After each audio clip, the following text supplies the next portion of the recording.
యదా యదా హి ధర్మస్య గ్లానిర్భవతి భారత అభ్యుత్థానం అధర్మస్య తదాత్మానం సృజామ్యహం. ఈ శ్లోకం అందరికీ తెలుసు కదండి. ఎప్పుడెప్పుడైతే ధర్మానికి గ్లాని కలుగుతుందో అప్పుడప్పుడు మనుష్యులకు ధర్మం చెప్పడానికి, తెలియజేయడానికి, స్వయం ఆచరించడానికి పరమాత్మ ఎప్పుడూ వస్తూ ఉంటాడు, ఎన్నో రూపాలు ధరిస్తూ ఉంటాడు. అలాంటి ఎన్నో అవతారాల్లో ఒక అద్భుతమైన అవతారము శ్రీకృష్ణ పరమాత్మ అవతారము. ఆ అవతారం గురించి తెలుసుకోవాలి అంటే ఒక్క భాగవతం కాదండి. అధరం మధురం, వదనం మధురం, హసితం మధురం, చరితం మధురం అని తెలుసుకోవాలి అంటే ఖచ్చితంగా మహాభారతం కూడా వినాలి. మహాభారతం వింటేనే మనకు ధర్మ అర్థ కామ మోక్షాలు అర్థమవుతాయి, ఆ పరమాత్మ యొక్క చరిత్ర అర్థమవుతుంది. అలాగే మన జీవితంలో జయము, సక్సెస్ కూడా మనకు లభిస్తుంది. అదే మన మహాభారతం యొక్క గ్రంథ వైశిష్ట్యము. జై శ్రీకృష్ణ. ఒక టాయ్ మన మార్కెట్లో ఒక టాయ్ ఉంటే వాటికి ఎట్లయితే వాటి యూజర్ మాన్యువల్ అంటే వాటిని ఎట్లా వాడాలి, ఏం చేయాలి, ఆ మాన్యువల్ ఎట్లా వస్తుందో ఈ భగవద్గీత కూడా మనకు ఒక మాన్యువల్. మన దగ్గర భారతీయ వైదిక సనాతన పరంపరలో ముఖ్యం మనకు బేస్ ఏంటిది అంటే వేదాలు. ధర్మ అర్థ కామ మోక్ష మనందరికి పురుషార్థాలుగా చెప్పారు ఇవి. తర్వాత ఇది రాయాలి, ఒక బుక్ లాగా రాయాలని చెప్పి గణేశునితో స్టార్ట్ చేసారు. అది ఎట్లా జరిగిందమ్మా అసలు? అది వ్యాసుడు అంటే ఒక పదవి అన్నమాట. ప్రతి మన్వంతరానికి ఒక్కొక్క వ్యాసులు వారు జన్మించడం అనేది జరుగుతుంది. కృష్ణ ద్వైపాయన వ్యాస అంటే కలియుగంలో మనిషి మంద బుద్ధివాడు అంటాడు. ధర్మ అర్థ కామ మోక్ష. సో కామంలో అర్థంలో అందరు ఎక్సెల్. యంగ్స్టర్స్ వినాలి అసలు. అలాంటి వాళ్ళు విన్నారా అంటే అమ్మో నేను అంతసేపు కూర్చోను అంటారు అనమాట. నువ్వు మధ్యలో ఆగిపోయావు అనుకో నేను వెళ్ళిపోతాను. మరి ఇప్పుడు నేను లేసాను సంధ్యావందనానికంటే వినాయకుడు వెళ్ళిపోతాడుగా. అయితే ఏం చేసేవారు అంటే ఇంతే కాకుండా మహాభారతంలో మనకు చాలా మందికి తెలియదు, జాగ్రఫీ ఉందండి. ఇది మాది, అసలు మీ చిహ్నాలే లేవు అంటారు. ఆ టెంపుల్స్ పైన వాళ్ళు మస్జిద్ కట్టేయడము, ఇది మాది, అసలు మీ గుడే లేదు అంటారు. ఇంకా రీసెంట్గా చెప్పాలి అంటే పెద్దమ్మ తల్లి గుడి మనం చూసాం కదంటే రీసెంట్ జరిగింది.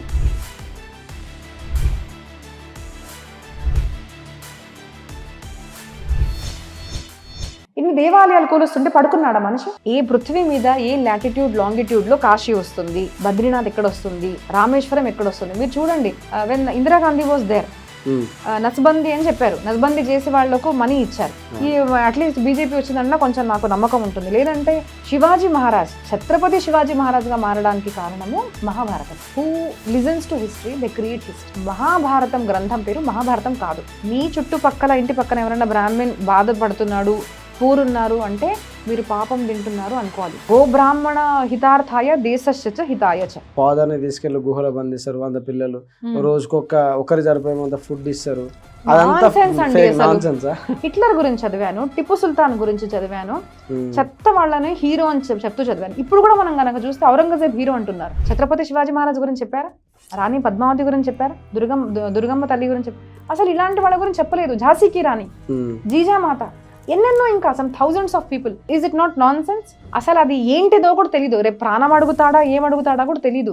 But Arjuna stands up and చేసి గురుగారు మీరు చెప్పండి నేను చేసి కొట్టన వేలు లేకుంటే మనము బాణం అనేది కొట్టలేము. సీరియల్స్ లో చూపించినట్టు నాన్ సెన్స్ లేకున్నా కూడా Mahabharatam is a book of dharma artha kama moksha. Hi అండి, welcome to Ranjith Kumar talks. ఈ రోజు మనతో ఉన్న స్పెషల్ గెస్ట్ ఉన్నారు. Spiritual speaker doctor Shilpa Didi గారు ఉన్నారు. వారితో మాట్లాడుతూ వారి మాటల్లో మహాభారతం గురించి, మనకున్న ఇప్పుడు ప్రజెంట్ జనరేషన్కి మహాభారతం అనేది మన ఇతిహాస గ్రంథాల్లో ఎంత ఇంపార్టెంటో మనం తెలుసుకుందాం వారి మాటల్లో. Let's welcome doctor Shilpa Didi గారు. నమస్తే అమ్మ. జై శ్రీకృష్ణ. జై శ్రీకృష్ణ. ఇప్పుడు మాకున్న జనరేషన్కి మహాభారతం కానీ అసలు ఈ గ్రంథాల గురించి మాకేం తెలియదు. ఫస్ట్ ఆఫ్ ఆల్ మీ నుంచి తెలుసుకోవాలనుకుంటున్నాను. అంటే నేను ఈ రీసెర్చ్ చేస్తుంటే నాకు తెలిసింది ఏంటంటే మన మహాభారతం కానీ ఇవన్నీ మనకు ఒక మాన్యువల్, ఒక టాయ్ మన మార్కెట్లో ఒక టాయ్ ఉంటే వాటికి ఎట్లయితే వాటి యూజర్ మాన్యువల్ అంటే వాటిని ఎట్లా వాడాలి, ఏం చేయాలి, వాటి ఏంది ఆ మాన్యువల్ ఎట్లా వస్తుందో ఈ భగవద్గీత కూడా మనకు ఒక మాన్యువల్.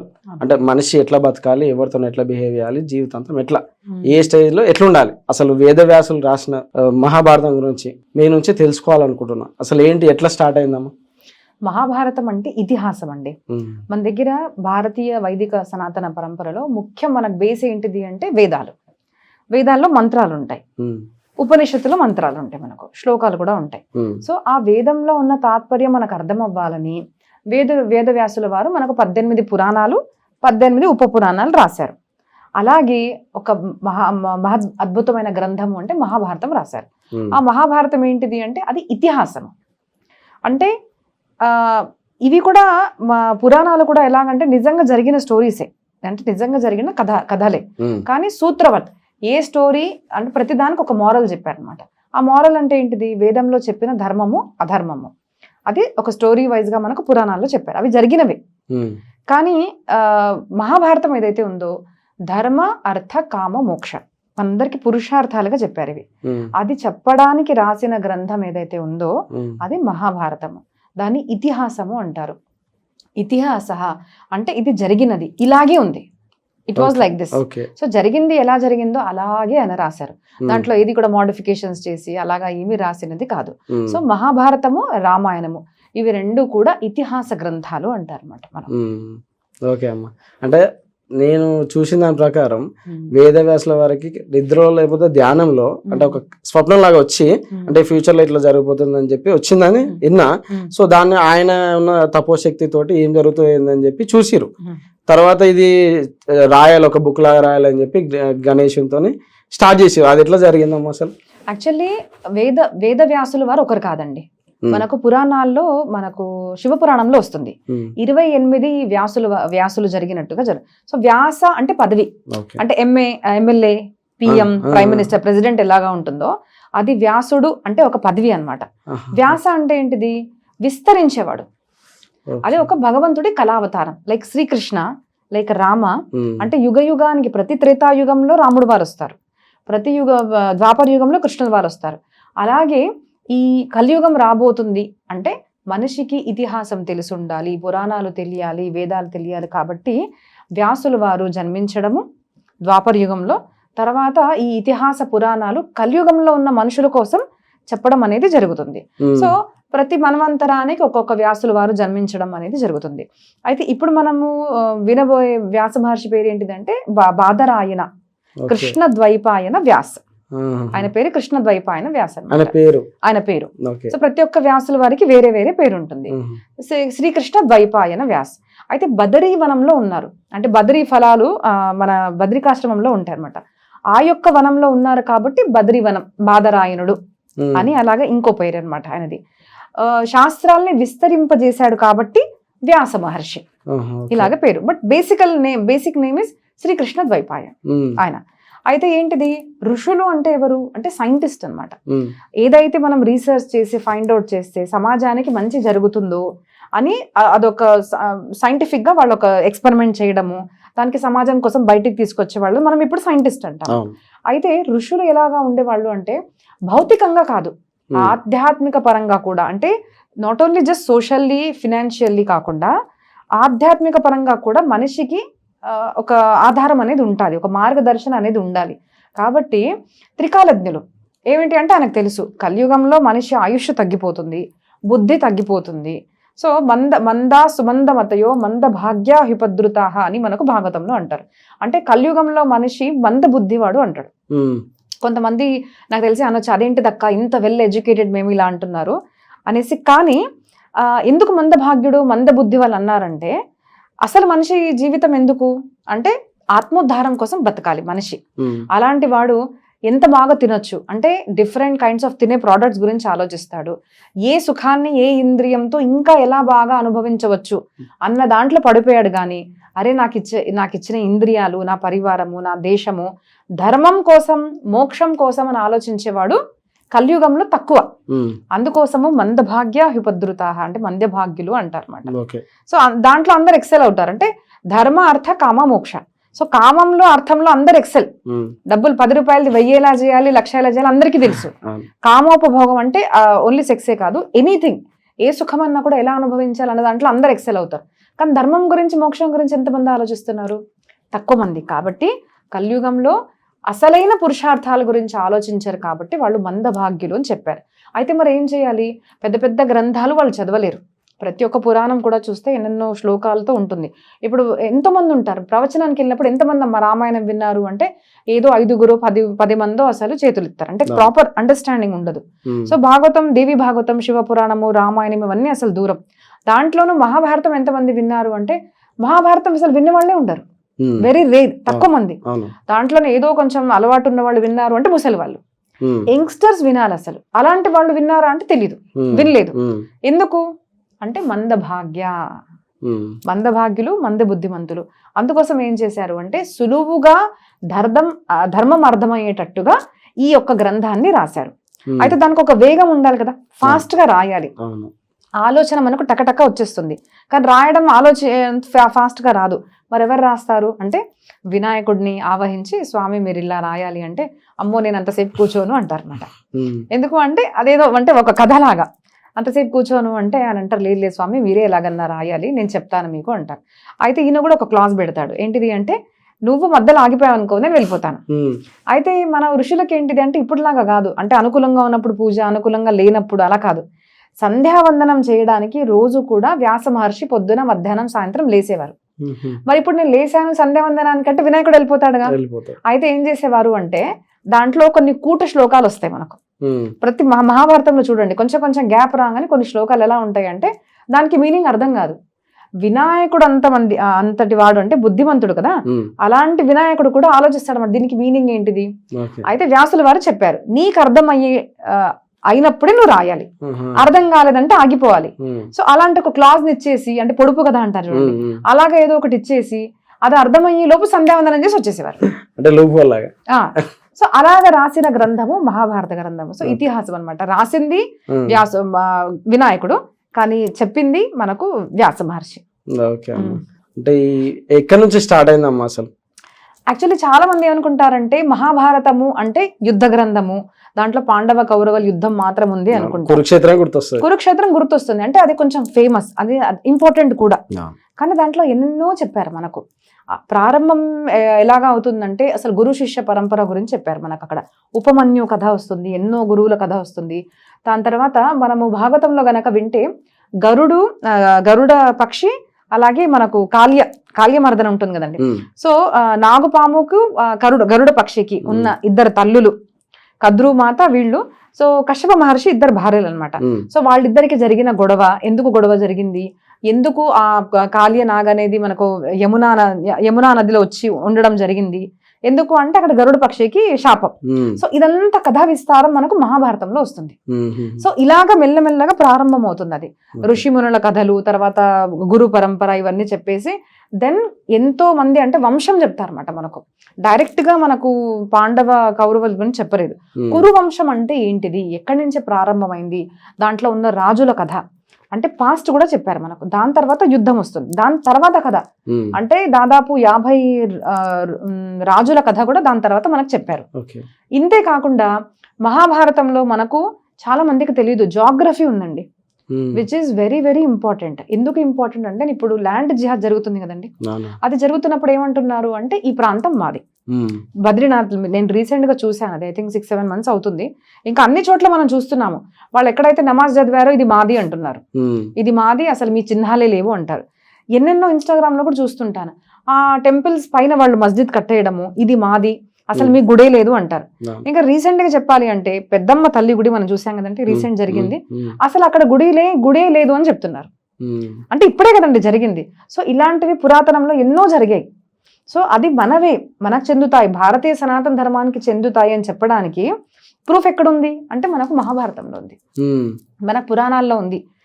ఏ పృథ్వీ మీద ఏ లాటిట్యూడ్ లాంగిట్యూడ్ లో కాశీ వస్తుంది, బద్రీనాథ్ ఎక్కడ వస్తుంది, రామేశ్వరం ఎక్కడ వస్తుంది, మీరు చూడండి. అంటే అంటే మనం కరెక్ట్ గా స్టడీ చేసాము అంటే ఇక్కడ వెతికే అవసరం లేదు. ఇవన్నీ కూడా జియోగ్రఫీ ఈజ్ దేర్ ఇన్ మనకు మహాభారతంలో ఉంది. నక్షత్రాల గురించి, తారాల గురించి, ప్రతి ఒక్క గ్రహం గురించి చాలా డీటెయిల్ గా ఇచ్చారన్నమాట. ఆస్ట్రాలజీ ఉంది దాంట్లో. మా గురుగారు అయితే అంటారు ఇట్స్ బెస్ట్ మేనేజ్మెంట్ బుక్ అనేసి. సో శాంతి పర్వం అందరికన్నా పెద్ద పర్వం అది. 18 పర్వాల్లో చాలా పెద్ద పర్వము శాంతి పర్వము. సో బెస్ట్ మేనేజ్మెంట్, ఒక రాజు ఎలా ఉండాలి, ఒక రాజ్యం ఎలాగా ఉండాలి, పర్సనల్ మేనేజ్మెంట్ కానివ్వండి, ఒక ఫ్యామిలీ మేనేజ్మెంట్ కానివ్వండి, అన్ని రకాల మేనేజ్మెంట్ మనకు మహాభారతంలో దొరుకుతుంది. ఇది చాలా మందికి తెలియదు. ఎందుకు అంటే ఇది కూడా వన్ కైండ్ ఆఫ్ ఎజెండా అన్నమాట. ఏంటిది అంటే భారతీయులు గనక మహాభారతం చదివారు అంటే దే విల్ విన్. మహాభారతంలో మనకు ప్రారంభంలో వస్తుందండి, అంటే స్టార్టింగ్ లో ఇంపార్టెన్స్ ఆఫ్ మహాభారతం ఉంటుంది, స్కంద పురాణంలో కూడా వస్తుంది, మహాభారతంలో ఉంటుంది. ఏంటిది అంటే ఎవరైతే ఏ గర్భిణీ స్త్రీ అయితే మహాభారతం గనక వింటే పుట్టబోయే ఆడపిల్ల అనుకోండి, అంటే ఇఫ్ షీజ్ క్షత్రియ కులానికి చెందిన ఆడదనుకోండి, సామ్రాజ్ఞంగా పుడుతుంది ఆడపిల్ల. ఒక బ్రాహ్మణ పత్ని వినింది అనుకోండి, భార్య, ఆ పిల్ల అంటే గర్భంలో నుంచే పండితురాలుగా పుడుతుంది. ఒక వైశ్య కులోత్పన్న అనుకోండి, ఆ బిజినెస్ స్కిల్స్ అనేది తనకు గర్భంలోనే వచ్చేస్తాయి. ఇలాగా కళా గుణాలు అనుకోండి క్షూద్రులకి అక్కడి నుంచే వచ్చేస్తాయి. గర్భ సంస్కారం అంటే it was very very important. చాలా మందికి తెలియని విషయం ఏంటిదంటే శివాజీ మహారాజ్, ఛత్రపతి శివాజీ మహారాజ్ గా మారడానికి కారణము మహాభారతము. మహాభారతము, రామాయణము. అమ్మ అంటే జీజామాత గర్భిణిగా ఉన్నప్పుడు రెండు గ్రంథాలు విన్నారు, 2 గ్రంథాలు చదివారు. ఒక మాట చెప్తారండి మనకు ఇంగ్లీష్లో, ఏంటిది అంటే who listens to history they create history అనమాట. చరిత్ర వినాలి, చరిత్ర విన్న వాళ్ళే మనకు ఒక ఆదర్శం ఉంటుంది కదండి. వాళ్ళు ఇలా చేశారు అంటే నేను ఎందుకు చేయలేను, నేను చేయాలని ఒక ధైర్యం కలుగుతుంది. దట్స్ ద రీజన్ హిస్టరీ వినాలి అంటారు. అందుకోసము ఆ 2 గ్రంథాలని అమ్మ ఆదర్శంగా పెట్టినప్పుడు శివాజీని ఛత్రపతి శివాజీగా చేయగలిగారు. అంత ఇంపార్టెంట్ గ్రంథము. ఇంకోటి ఏంటిదంటే చాలా మందికి తెలియని విషయము, మహాభారతం గ్రంథం పేరు మహాభారతం కాదు. మహాభారత గ్రంథం పేరు జయనామ గ్రంథ. దాని పేరు Jaya. Jaya is equal to victory, success I can say. So అది ఎవరైతే వింటారో, ఎంత చిన్నప్పటి నుంచి వింటారో, మా గురుగారు అంటారు సక్సెస్ ఇస్ గ్యారెంటెడ్. అండ్ అంటే మీ ఛానల్ మాధ్యమంతో మళ్ళీ ఒకసారి మా గురుగారికి ధన్యవాదాలు చెప్తానండి. నా పర్సనల్ లైఫ్లో కూడా నాకు ఒక్క గ్రంథం అక్క మీరు చెప్పండి. ఇప్పుడు నేను శివపురాణం, భాగవతం, రామాయణం ఇవన్నీ చదువుతాను. నాకు ఇష్టమైన స్వరూపం అంటే కృష్ణ పరమాత్మ. ఆ కృష్ణ పరమాత్మను తెలుసుకోవాలి అంటే కూడా మీరు మహాభారతం చదవాలి. అది మాకు చదివేటట్టుగా, వినేటట్టుగా చేసింది అంటే ఖచ్చితంగా మనం రుణిగా ఉండాలి, గ్రాటిట్యూడ్ ఉండాలంటే మా గురుగారు. అంటే దక్షిణ భారతంలోనే కొంచెం చెప్తారు, వినేవాళ్ళు ఉన్నారండి. ఉత్తర భారతంలో అయితే మహాభారతం అంటే ఫైట్. అది ఎక్కడ పెట్టుకుంటారో అది అక్కడ గొడవలు జరిగిపోతాయి, ఇంట్లో పెట్టుకోకండి అన్న వాళ్ళ నుంచి ఇప్పుడు మహాభారతం వరుసగా ఎన్నెన్నో ప్రవచనాలు జరుగుతున్నాయి. మళ్ళీ చూడండి టాపిక్స్ వస్తున్నాయి, తెలుసుకుంటున్నారు జనాలు. సో ఇలాగ మనం గురువులకు రుణిగా ఉండాలన్నమాట. మా గురువు గారికి ఖచ్చితంగా నేను రుణపడి ఉన్నాను. ఎందుకంటే నా పర్సనల్ లైఫ్ లో నాకు మహాభారతం చాలా యూజ్ అయింది. So Mahabharata is nothing but the book of success. అంటే మహాభారతం అనేది మనం పూజించే గంగామాత నుంచి స్టార్ట్ అయిందంటారు. అసలు ఎట్లా జరిగిందమ్మా, జరగడానికి కారణం ఏంటి? అంటే ప్రతిదానికి ఒక్కొక్క కారణం అనేది ఉంటుంది కదండి. అసలు అయితే శంతను మహర్షి గురించి శంతను రాజు గురించి చెప్పేటప్పుడు మనకు గంగా అమ్మవారిని చూసి ఆయన ఆకర్షింపబడినట్టుగా మనకు చెప్తారన్నమాట. అయితే వీళ్ళందరూ కూడా బ్రహ్మదేవుడి దీంట్లో ఉంటారన్నమాట, సభలో ఉంటారు. అయితే గాలి వచ్చేసరికి అమ్మవారు కొంచెం బయట అలా జారిపోతుంది. మన దగ్గర చూడండి, అంటే మన శిష్టాచారం మనకు శాస్త్రాల్లో చెప్తున్నారు. ఇప్పుడు కనుక అంటే అందరు ఎలా చూస్తారు, మొబైల్లో లేనిపోనివన్నీ చూస్తున్నారు కాబట్టి క్రైమ్స్ అన్ని జరుగుతున్నాయి. కానీ మన శిష్టాచారం ఎలా ఉండేది, అరే జరిగింది కదా, లేదంటే ఆవిడ చూపించుకుంటుంది కదా, మేము చూసాము అన్న సంస్కారం లేదు. అలా అయ్యేసరికి చాలా క్లియర్గా మహాభారతంలో ఉంటుందండి. అందరు కూడా కళ్ళు దించారు, కానీ శంతను మాత్రం ఆకర్షింపబడి అలాగే చూస్తుండడం. బ్రహ్మదేవుడు చూసేసరికి శాపం ఇచ్చారు. ఇదేనా మీ ఆచరణ, అది కూడా బ్రహ్మదేవుడు ముందు ఇలాగ చేస్తున్నారా, మీకు శాపం ఇస్తున్నాను, మీరు అంటే ఇద్దరు వివాహం చేసుకోండి అన్నట్టుగా వాళ్ళకి చెప్పడం జరుగుతుంది. అప్పుడు వాళ్ళు మళ్ళీ భూలోకానికి వచ్చినప్పుడు వాళ్ళ వివాహం జరగడం అనేది జరుగుతుంది అనమాట. సో వాళ్ళిద్దరికి కలిగిన సంతానము భీష్ముడు, దేవవ్రత్. ఆయన పేరు కూడా భీష్మ అని మనం అందరం అనుకుంటాం, కానీ అసలైన పేరు దేవవ్రతుడు. అయితే వాళ్లకు 7 పిల్లలు పుడతారు. ఫస్ట్ ఒక్కొక్క పిల్లవాడిని గంగమ్మ తల్లి ఏం చేస్తుంది అంటే నీళ్ళల్లో వదిలేస్తుంది. ఈయన ఫస్ట్ చెప్తుంది అనమాట, అంటే మ్యారేజ్ అయ్యే ముందు, పెళ్ళయ్యే ముందు చెప్తుంది, నేను ఏం చేసినా కూడా నువ్వు అడగొద్దు, నువ్వు అడిగావు, నువ్వెవరు అని అడిగావు, నువ్వు ఎందుకు ఇలా చేస్తున్నావు అన్న 2 ప్రశ్నలు అడిగితే నేను ఆ రోజు వెళ్ళిపోతాను అని చెప్తుంది అనమాట. అప్పుడు గంగమ్మ తల్లి 7 సంతానాన్ని కూడా కనంగానే పిల్లల్ని తల్లి ఆ చిన్న పిల్లల్ని గంగమ్మ ప్రవాహంలో వేసేసి చూసి తట్టుకోలేకపోతున్నాడు. అసలు తండ్రి అవ్వాలన్న ఒక కోరిక, దాంట్లోనే చిన్న పిల్లల్ని ఇలా చేస్తుందా అనేసరికి 8వ సంతానం ఎప్పుడైతే కలుగుతుందో అప్పుడు వేయబోతుంటే అడుగుతాడు, అసలు నువ్వెవరు, ఎందుకు ఇలా చేస్తున్నావు? అప్పుడు బాబుని చంపకుండా, ఇది నీ సంతానము అష్టవసులు వీళ్ళు, అయితే వీళ్లకు ఇలాగా శాపం దొరికింది కాబట్టి వాళ్ళు నా దగ్గరికి వచ్చి అడిగారు, అమ్మ మాకు ఏదో కారణంగా ఇలా శాపం జరిగింది, మరి మాకు ముక్తిక కారణం అంటే భూలోకం మీద వద్దు మేము దేవలోకంలోనే ఉండాలనుకుంటున్నాము, మరి ఆ శాపం నుంచి మాకు విముక్తి కావాలి అంటే నువ్వే చేయాలమ్మా, నువ్వు మేము పుట్టంగానే మమ్మల్ని నీళ్ళల్లో వేసేసాయి. అంటే మనిషి ఏమనుకుంటాడు, చంపేసింది అనుకుంటాడు. కానీ జ్ఞాని అంటే ఎవరు? జ్ఞానికి తెలుసు శరీరం మాత్రమే చనిపోతుంది, ఆత్మ యొక్క ప్రవాసం జరుగుతుంది. ఆ శరీరాన్ని వదిలేశారు, దాని తర్వాత వాళ్ళు వసూలుగా పుడతారు, అంటే వసూలుగానే ఉండిపోతారని వాళ్ళకి తెలుసు. కాబట్టి అమ్మ మమ్మల్ని గంగమ్మ తల్లి గంగ ప్రవాహంలో వదిలేసే అంటారు. సో ఇలాగా 7 వసువులకు ముక్తి దొరుకుతుంది. 8వ వసువుగా పుట్టినవాడు దేవవ్రతుడు. అయితే రాజా నేను ఈ బాబుని పెంచుకుంటాను, యోగ్యమైన వయసు వచ్చినప్పుడు నేను దగ్గరికి తెచ్చిస్తాను అంటారన్నమాట గంగామాత. అప్పుడు ఆ దేవవ్రతుడిని అమ్మనే స్వయంగా పెంచినట్టుగా మనకు చెప్తారు. మరి రాజు పుత్రుడుగా పెరిగాడు కదా, సో రాజ విద్యలు అన్ని రావాలి కాబట్టి మనకు పరశురాముడి దగ్గర తీసుకెళ్లి అన్ని విద్యలు కూడా అమ్మే స్వయంగా నేర్పిస్తారన్నమాట. అన్ని నేర్పించిన తర్వాత ఒక యుక్త వయసు వచ్చిన తర్వాత అప్పుడు తండ్రి దగ్గరికి పంపిస్తారు. ఇలా ఇక్కడ నుంచి ప్రారంభం అవుతుంది. అంటే శాంతనుడు గంగామాత వెళ్ళిపోయిన తర్వాత అంటే ఒక జాలరి అమ్మాయిని చూసి ఇష్టపడతాడు. ఆ స్టోరీ ఏంటమ్మా? అయితే చాలా అందంగా ఉంటుంది అనమాట. తన పేరు ఏంటిదో, తను అప్సరస కన్య. చాలా అందంగా ఉంటుంది. అందంగా తన అందాన్ని ఆకర్షింపబడి పెళ్లి చేసుకోవాలి అంటాడు. ఇంకా ఎంత ప్రేమ అంటే తను చూడంగానే ఆకర్షణ అంటే నేను తన్ని పెళ్లి చేసుకోవాలి. సో అది ఆవేదన చూసి బాధపడతాడు. మళ్ళీ సరే నేను పెళ్లి చేసుకుంటే మళ్ళీ పిల్లలు పుడితే ఈ దేవవ్రతుడు ఏమో అయిపోతుంది, తన గనక నాకే ఇదంటే ఇట్లా బాధపడుతుంటే ఈ దేవవ్రతుడు చూస్తాడు తండ్రి ఎందుకు బాధగా ఉన్నాడు, ఏం జరిగిందంటే అడుగుతాడు, చెప్పాడు తండ్రి.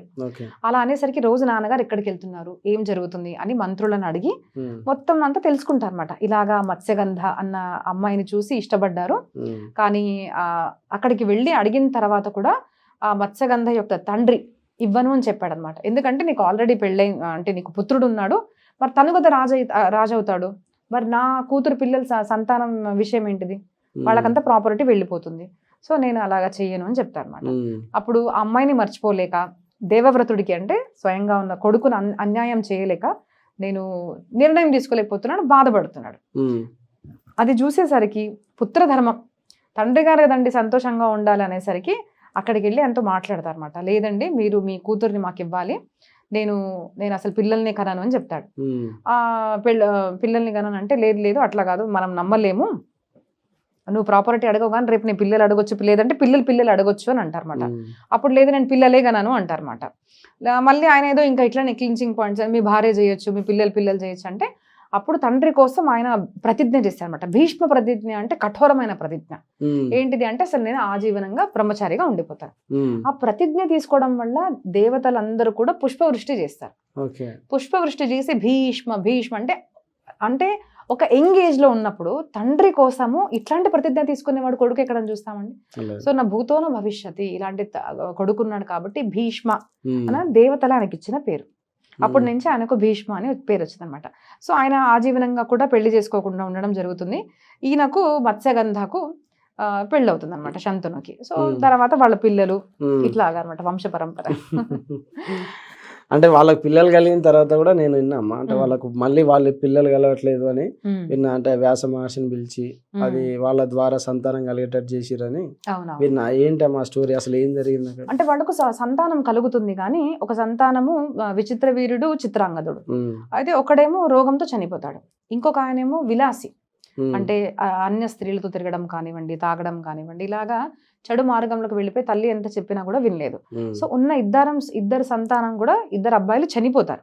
అప్పుడు మరి ఏం చేయాలి, రాజ్యం ఉంది కదా, రాజ్యం ముందుకు వెళ్ళాలి, మనకు పిల్లలు ముందుకు నడవాలి అనేసరికి అప్పుడు వ్యాస మహర్షిని పిలిచి ఆ చిత్రాంగదుడికి 3 భార్యలు, అంబిక, అంబాలిక ముగ్గురిని తీసుకొస్తారు.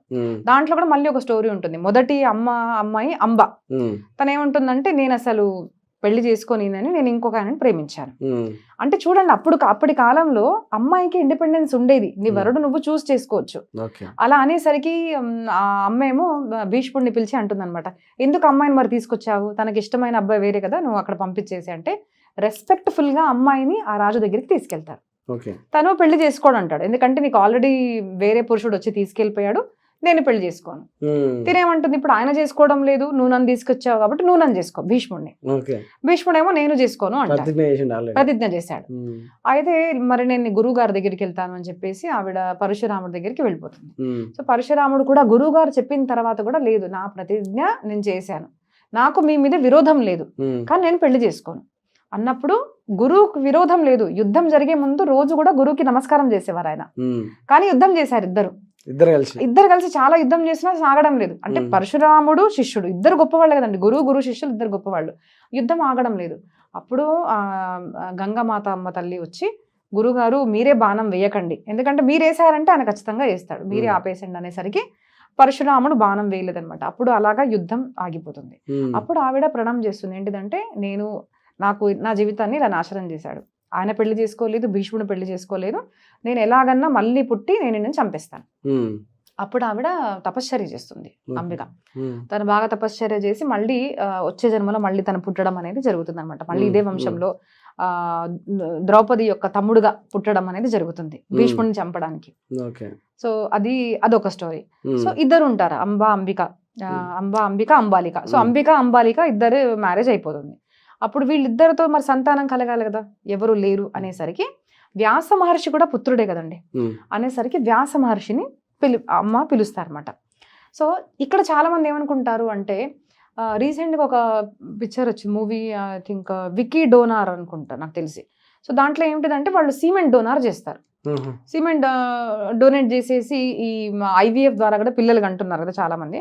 సో IVFలో చాలా సార్లు హస్బెండ్ అంటే ఈ స్త్రీ అయితే గర్భిణిగా అవ్వాలనుకుంటుందో, తన హస్బెండ్ యొక్క స్పర్మ్ గనక అంత అబిలిటీ లేదు అంటే తను ప్రొడ్యూస్ చేయలేకపోతుంది పిల్లలంటే, వేరే ఎవరిదో స్పర్మ్ తీసుకొని కూడా పిల్లలు అంటున్నారు చాలా మంది.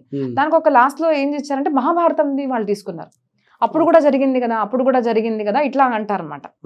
అంటే మనకు పాండవులు పుట్టడం కానివ్వండి, అప్పటి నుంచి కూడా ఇవే జరుగుతుంది అంటారు. అది చాలా తప్పండి. ఎందుకంటే అక్కడ జరిగింది ఈ పద్ధతి కాదు. ఈ ప్రసంగం ఏదైతే వస్తుందో మహాభారతంలో అక్కడ క్లియర్ గా చెప్పారు, ఇది కలిలో వర్జితము. ఎందుకంటే కలియుగంలో మనిషి ఎంత కామి అంటే అక్క లేదు, చెల్లి లేదు, అమ్మ లేదు, అట్లాంటి యుగంలో మనం ఉన్నాం ఇప్పుడు కలియుగం అంటే. అప్పుడు అలాగా లేదు, తల్లి చెప్పింది, తల్లి ఆజ్ఞ కాబట్టి రావడము, అది కూడా శారీరక సంభోగం వాళ్ళతో వాళ్ళ కలగలేదు, కేవలం దృష్టితో మాత్రమే వాళ్ళిద్దరు గర్భిణీలు అయ్యారని మనకు వచ్చింది. ఇప్పుడు మీకు అబిలిటీ అలా ఉందే మీరు చెయ్యండి, అలా ఒక పురుషుడికి అబిలిటీ ఉంటే ఇప్పుడు కూడా చెయ్యొచ్చు, అది అబిలిటీ లేదు కదండి ఇప్పుడు. సో అది వాళ్ళ తపశ్చర్య ద్వారా వాళ్ళు అలాగా చేశారనమాట. ఇద్దరికి గర్భం అనేది వస్తుంది. కానీ మొదటి అంబిక వచ్చాక కళ్ళు మూసుకుంటుంది భయంతో. సో నువ్వు కళ్ళు మూసుకున్నావు, నీకు ఇంకా అంటే అంధుడుగా పుడతాడు నీ పుత్రుడు అంటుంది. సో అంధుడుగా పుట్టేవాడు రాజు కాలేడు. మళ్ళీ సెకండ్ ఆమె కూడా భయపడుతుంది. సో పాండు రోగంతో పుడతాడు నీకు అంటారు. అప్పుడు ఏం చేయాలి అంటే ఒక దాసిని పంపించి, ఎందుకు అంటే ఇప్పుడు మీరు ఇక్కడ చూడండి, ఇట్స్ నాట్ అబౌట్ ఒక ఆడపిల్లని పంపించారు అంటే ఇప్పుడున్న మెంటాలిటీకి అప్పటికి చాలా తేడా ఉండేది. అప్పుడు ఒక రాజధర్మం కోసం సంతానం కనేవాళ్ళు. అంటే మనము రాజ్యం నడవాలి, రాజ్యం నడుస్తేనే కదండి ధర్మం పరిపాలించే వాళ్ళు మంచి వాళ్ళు ఉంటేనే ధర్మం నడుస్తుంది. అందుకోసము సరే పర్వాలేదు అని ఒక దాసి ద్వారా కూడా ఒక సంతానం కలుగుతుంది. ఆయన విదురుడు అనమాట. సో ధృతరాష్ట్రుడు, పాండు, తర్వాత విదురుడు, ఇలాగ ముగ్గురు సంతానం కలుగుతుంది. Please don't take it. ద్వాపర యుగ ధర్మం వేరే అండి, కలియుగ ధర్మం కూడా వేరే అనమాట. అప్పుడు కనుక మనం చూసాము అంటే పెద్ద పెద్ద తపశ్చర్యలు చేసినట్టు మనకు సత్యయుగంలో చెప్తారు. సో సత్యయుగంలో ఉన్న ధర్మము త్రేతాలో లేదు, ద్వాపరులం లేదు. సో కలియుగంలో వచ్చేసరికి ధర్మం మారుతుంది. ఎందుకంటే యుగం ఎట్లాంటిది అంటే పాపాచరణ పెరుగుతుంది కాబట్టి అది కలివర్జితం అని క్లియర్గా చెప్పారన్నమాట. సో అన్నీ మనకు అనుకూలంగా ఉన్నాయి కాబట్టి పురాణాల్లో అంతంత అంశాలు మాత్రం తీసుకొని వాళ్ళు అలా చేశారు కాబట్టి మేము ఇలాగా చేస్తాము అంటే వాళ్ళు చేసిన తపశ్చర్య చేస్తారండి, వాళ్ళు చేసిన దానాలు చేస్తున్నారా, అది చేయడం లేదు. సో ఇప్పుడు మనుషులు ఎలాగా ఉందంటే అనుకూలంగా ఉన్నవి తీసుకుంటున్నారు. అలా ఎప్పటికన్నా తప్పండి. మన దగ్గర మరి రామాయణంలో చెప్పారు కదా, మరి పెద్ద అన్నయ్య గనక ఉంటే తమ్ముడు యొక్క భార్యలు మనకు చెల్లిలాగా అవుతారు, కూతురులాగా అవుతారు. అదెందుకు మరి పాటించడం లేదు కదా. సో ధర్మం పాటించాలి అంటే ధర్మం అంటే ఏంటిది, మన యొక్క కూతురు, మన యొక్క చెల్లి, మన అమ్మ, అక్క, అలాగే తమ్ముడి యొక్క అన్న లేదంటే తమ్ముడి యొక్క భార్యలు కూడా మన కూతురుతో సమానం అని మనకు శాస్త్రం చెప్తుంది. సో ధర్మమే పాటించాలి. ఇది ఎమర్జెన్సీ కాలంలో జరిగినది, అది కూడా ఒక ఋషి ద్వారా చేసినది, అది నియోగం ద్వారా పుట్టారు వాళ్ళు. అంతేకాని స్త్రీ పురుషుల కలియక ద్వారా అలాగా పుట్టలేదు వాళ్ళు. కాబట్టి వ్యాస మహర్షికి కలిగిన సంతానం నియోగం ద్వారా పుట్టారు. సో మొదట అంబాలిక, ధృతరాష్ట్రుడు అంధుడుగా పుడతాడు, అంబాలికకి మనకు పాండు రాజు పుడతాడు పాండు రోగంతో, తర్వాత ఒక దాసికి విదురుడు పుడతాడు అన్నమాట. ఇలాగా ముగ్గురు సంతానం అని కలుగుతుంది. ఓకే అమ్మా, ఇప్పుడు ధృతరాష్ట్రునికి వివాహం అంటే యుక్త వయసుకి వచ్చిన తర్వాత ఆయన కూడా పెళ్లి చేసే టైం వస్తుంది, ఆయన కోసం కూడా చూస్తారు. అవును. అప్పుడు అట్లా ఏం జరిగిందమ్మా ఆ టైంలో అసలు? అదే ఇది చాలా మంది నేను చెప్తున్నాను కదండి, మన శాస్త్రాలు వికృతంగా చూసి చెప్తున్నారు. దాంట్లోనూ ఒరిజినల్ టెక్స్ట్ ఏదైతే ఉందో, మనకు వ్యాస మహర్షి రాసిన టెక్స్ట్ చదవాలి మనం. అసలు రామాయణంలో కూడా శతకోటి రామాయణాలు ఉన్నా కూడా వాల్మీకి రాసిన రామాయణం చదవాలి మనం యాక్చువల్లీ, అంటే ఒథెంటిక్ గా ఉంటుంది. అలాగా అది చదవకుండా ఎవరెవరు వచ్చి సాహిత్యకర్తలు అందరూ రాస్తారు కదండి, పోయిటరీలో రాస్తారు, ఇంకా దాంట్లో కొంచెం మసాలా యాడ్ చేయాలంటే, ఇప్పుడు భాషలో చెప్పాలంటే ఆ మసాలా యాడ్ చేయాలని ఏదిదో రాస్తారు, అవన్నీ నిజం అనుకుంటున్నారు. బట్ వాస్తవం తెలుసుకోవాలి అంటే వ్యాసకృత మహాభారతం మనం చదవాలి. సో వ్యాసకృత మహాభారతంలో వేరేగా ఉంది. ఈ సీరియల్స్ లో కానివ్వండి, బయట అసలు వికృతంగా ఏం చేశారు అంటే, ఆఫ్ఘనిస్తాన్ అన్నమాట, అక్కడికి వెళ్ళి భీష్ముడు వెళ్ళి నా పెద్ద కొడుకుకు ఇలాగా ఏమంటారు, ధృతరాష్ట్రుడికి, తమ్ముడి యొక్క కొడుకుకు మనం ఇలాగా వివాహం అనుకుంటున్నాము అని వెళ్ళి రెస్పెక్ట్ఫుల్ గా అడగడం గాంధారిని జరుగుతుంది. ఎందుకు అంటే ఈయన వింటారన్నమాట, ఆ అమ్మాయి చాలా చరిత్రవంతురాలు, మహా భక్తురాలు అనమాట, శివుడు భక్తురాలు, ఆవిడికి 100 సంతానం కలుగుతుంది అని ఒక వరదానం కూడా ఉంది. ఎందుకు అంటే మన శాస్త్రం మనకు మహాభారతంలో రిపీటెడ్ గా వస్తుందండి, ఒక్క సంతానం ఉంది అంటే మీరు నిపుత్రులు అని చెప్పేవారు. ఎందుకు అంటే ఇప్పుడు చూడండి, ఒక పిల్లలు ఉంటారు, మాక్సిమం 2, యాక్సిడెంట్ అయి చనిపోయారు అనుకోండి, అంటే సంతానం లేనట్టే కదా. ఒక ఏజ్ అయ్యాక మళ్ళీ పుడతారా? పుట్టడం లేదు. సో అదొక దౌర్భాగ్యం. ఇప్పుడు ఫ్యామిలీస్లో జరిగేది అంటే ప్రతిదీ కూడా మనం సోషల్లీ ఆలోచించాలండి. ఒక్క సంతానం కలిగితే చాలు అనుకుంటున్నారు, కానీ మరి ఆ ఒక్క సంతానానికి పిల్లి, బాబాయ్, ఇప్పుడు వాళ్ళ పుట్టిన పిల్లలకి బాబాయ్ లేదు అంటే పిన్ని, ఇట్లా అత్త, ఇవన్నీ ఉంటున్నారా అండి? రిలేషన్షిప్స్ లేవు, ఫ్యామిలీ లేదు. మరి ఫ్యామిలీ లేనప్పుడు అది విస్తారం ఎలా జరుగుతుంది, వంశపారంపర్యం కదా. అనుకోకుండా ఒక సంతానం చనిపోతే ఏం చేస్తారు మీరు? కాబట్టి మా గురుగారు అంటారు, అట్లీస్ట్ 4 పిల్లలన్నా ఉండాలి. అది ఆడ మగ అనేది ఏం లేదు, కానీ అట్లీస్ట్ మినిమం ఒక 4 అన్నా అందరికీ ఉండాలి అని చెప్తుంటారు అనమాట. చాలా ప్రచారం చేస్తుంటారు. ఇప్పుడు మన దగ్గర చూస్తే హిందువులకు పిల్లలు తక్కువ, బయట వాళ్ళకి ఒక్కొక్కరికి 30 పెడుతున్నారు.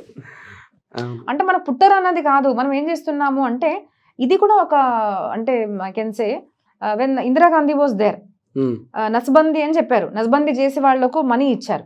మరి నస్బందీ ఓన్లీ హిందువులకు ఎందుకు జరిగింది? ఆ క్వశ్చన్ ఎందుకు మనం అడగలేదు కదా. నస్బందీ చేశారు, దానికి డబ్బులు ఇచ్చారు, నస్బందీ చేయించుకున్నారు, దానివల్ల ఏం జరిగింది? వి లాస్ట్ జనరేషన్. మన భారతదేశంలో ఉన్న సంతానం అప్పటికీ గుడ్ ఎనఫ్ యూత్ ఉన్నారు, కానీ అప్పటికి సంతానం తగ్గిపోయింది కదా. మరి వేరే వాళ్ళకి తగ్గించారా అంటే దిస్ వాజ్ ఎ ఎజెండా అనమాట, ఒక జిహాద్. ఇది కూడా ఏంటిది అంటే వాళ్ళ యొక్క సంతానం పెరగాలి, మనకు తగ్గాలి. మరి సెక్యులరిజం అంటే అందరికి ఒకటే ఉండాలి కదండి, అది లేదు. సో మన శాస్త్రాల్లో ఏం చెప్పారు అంటే అధిక సంతానం ఉండాలి. 1, 2 ఉన్నారు అంటే మీరు నిపుత్రికులు అని మీరు అర్థం చేసుకోండి. And that is a duty of a man. మన దగ్గర వివాహం చేసుకున్నాము అంటే కర్తవ్యబద్ధంగా పెళ్లి చేసుకోవాలి. ఇప్పుడు నువ్వు వివాహం చేసుకున్నావు అంటే ఏంటిది, మనకు మళ్ళీ ధర్మార్థ కామ మోక్షాలే చెప్తారన్నమాట. నువ్వు వివాహం చేసుకున్నావు, గృహస్థుడుగా మారావు అంటే your responsible for your parents. అంటే మీ అమ్మ నాన్న నువ్వు చూసుకోవాలి. అదే నువ్వు సన్యాసిగా వెళ్ళిపోయావు అనుకోండి, నీకు కర్తవ్యం లేదు. కానీ పెళ్లి చేసుకున్నావు అంటే అమ్మ నాన్నని చూసుకోవాలి, అలాగే బ్రహ్మచారిని చూసుకోవాలి. బ్రహ్మచారి అంటే ఏంటిది, నీకు పుట్టిన పిల్లలు ఖచ్చితంగా సంతానం అనేది కలగాలి, అప్పుడే కదండి. ఇప్పుడు పితృపక్షం ఉంది, సో మనం పితృలకు చేయడం కానివ్వండి, లేదంటే మీకు కూడా రేపు చేయాలంటే మీకు పిల్లలు ఉండాలి కదా. సమాజంలో మన వంశం నడవడం అనేది మన కర్తవ్యంగా చేసేవాళ్ళు అప్పుడు. అంతేగాని మాకొద్దు అంటే అలా ఇష్టం ఉండేది కాదు. అలా అంటే it's not, you cannot be independent. ఖచ్చితంగా సంతానం అనేది కలగాలి. దట్ వాస్ డ్యూటీ అనమాట, గృహస్థుల డ్యూటీ. బ్రహ్మచర్య, గృహస్థ, వానప్రస్థ, సన్యాసి. సో సమాజంలో ఉన్న సన్యాసి కూడా దేని మీద నిర్భరం అవుతారు? They are dependent on గృహస్థాస్. అంతే కదండి. ఇప్పుడు ఒక సన్యాసి తనకు తానుగా వంట వండుకోలేడు. సన్యాసి బయట తిరుగుతూ ఉంటారు, భిక్ష తీసుకుంటారు, సామాజిక కార్యాలు చేస్తారు, సాధన చేస్తారు. మరి వాళ్ళకు మనం డొనేషన్ ఇవ్వకుంటే, మనం చూసుకోకుంటే ఎవరు చూస్తారు? సో నేను చెప్తున్నాను కదండి, గృహస్థ ధర్మము, నేను నా భార్య నా పిల్లలు అనుకుంటున్నారు అంటే మీరు పాపం తింటున్నారు. ఫ్రాంక్ గా చెప్తున్నాను, మీరు పాపం తింటున్నారు. నా డబ్బు నాకే అంటే పాపం. నేను సంపాదించిన డబ్బు కొంచెం సన్యాసులకు, కొంచెం వానప్రస్థి అంటే మన పేరెంట్స్. ఇప్పుడు వాళ్ళు రిటైర్ అయిపోయారు, మిమ్మల్ని చూసుకున్నారు, చిన్న నుంచి పెద్దగా చేశారు, మీ ఇంట్లో ఉన్నారు, ఇప్పుడు పేరెంట్స్ చూసుకోకుండా ఎట్లా? అలాగే బ్రహ్మచారి, సమాజంలో ఉన్న బ్రహ్మచారి అంటే పూర్వం ఉండేదండి, 1, 2 బటువులకు అసలు అన్నం తినిపించేదాకా ఇంట్లో ఉన్న స్త్రీ అన్నం తినేది కాదు. ఇప్పుడు ఎలాగైపోయిందంటే ఎవరైనా ఇంటికి వెళ్తే వాటర్ కూడా అడగరు. సో ఆతిథ్యము అనేది పోయింది అసలు. మన దగ్గర ఏముంది, మాతృదేవో భవ, పితృదేవో భవ, ఆచార్య దేవో భవ, అతిథి దేవో భవ. అతిథికి నీళ్ళు ఇవ్వడం అది కర్తవ్యంగా అనుకునేవాళ్ళు. అంతేగాని పెద్దింటి అమ్మాయి వస్తే ఏదో దోశ ఇడ్లీ పెట్టడము, మామూలు వాళ్ళు వచ్చారు అంటే అట్లా ఉండేది కాదు. ఎవరన్నా వచ్చారు, మీకు ఇష్టం ఉన్నా లేకున్నా, ఉన్న వాళ్ళు ఉన్నా తక్కువ వాళ్ళు ఉన్నా కూడా అతిథి దేవో భవ, దేవుడితో సమానం కాబట్టి వాళ్ళకు పెట్టే తినేవాళ్ళు. ఒక ఇద్దరు భటులు బ్రాహ్మణులు తినే మనం తినేవాళ్ళు. అందుకోసం బ్రాహ్మణ సమాజం బతికేదండి. మనము ఇప్పుడు సమాజంలో ఉన్న బ్రాహ్మణికల్ ప్రాబ్లమ్స్ కూడా ఎందుకు ఉన్నాయంటే గృహస్థులు గృహస్థ ధర్మం మర్చిపోయారు. ఇప్పుడు ఏం చేస్తున్నాం మనము అంటే నాట్ డీవియేటింగ్, అండర్స్టాండ్, ఇవన్నీ ధర్మాలు మనకు మహాభారతంలో ఉన్నాయి. మీరు గృహస్థులుగా అయ్యారు అంటే సమాజంలో బ్రాహ్మణుల కర్తవ్యం మీది.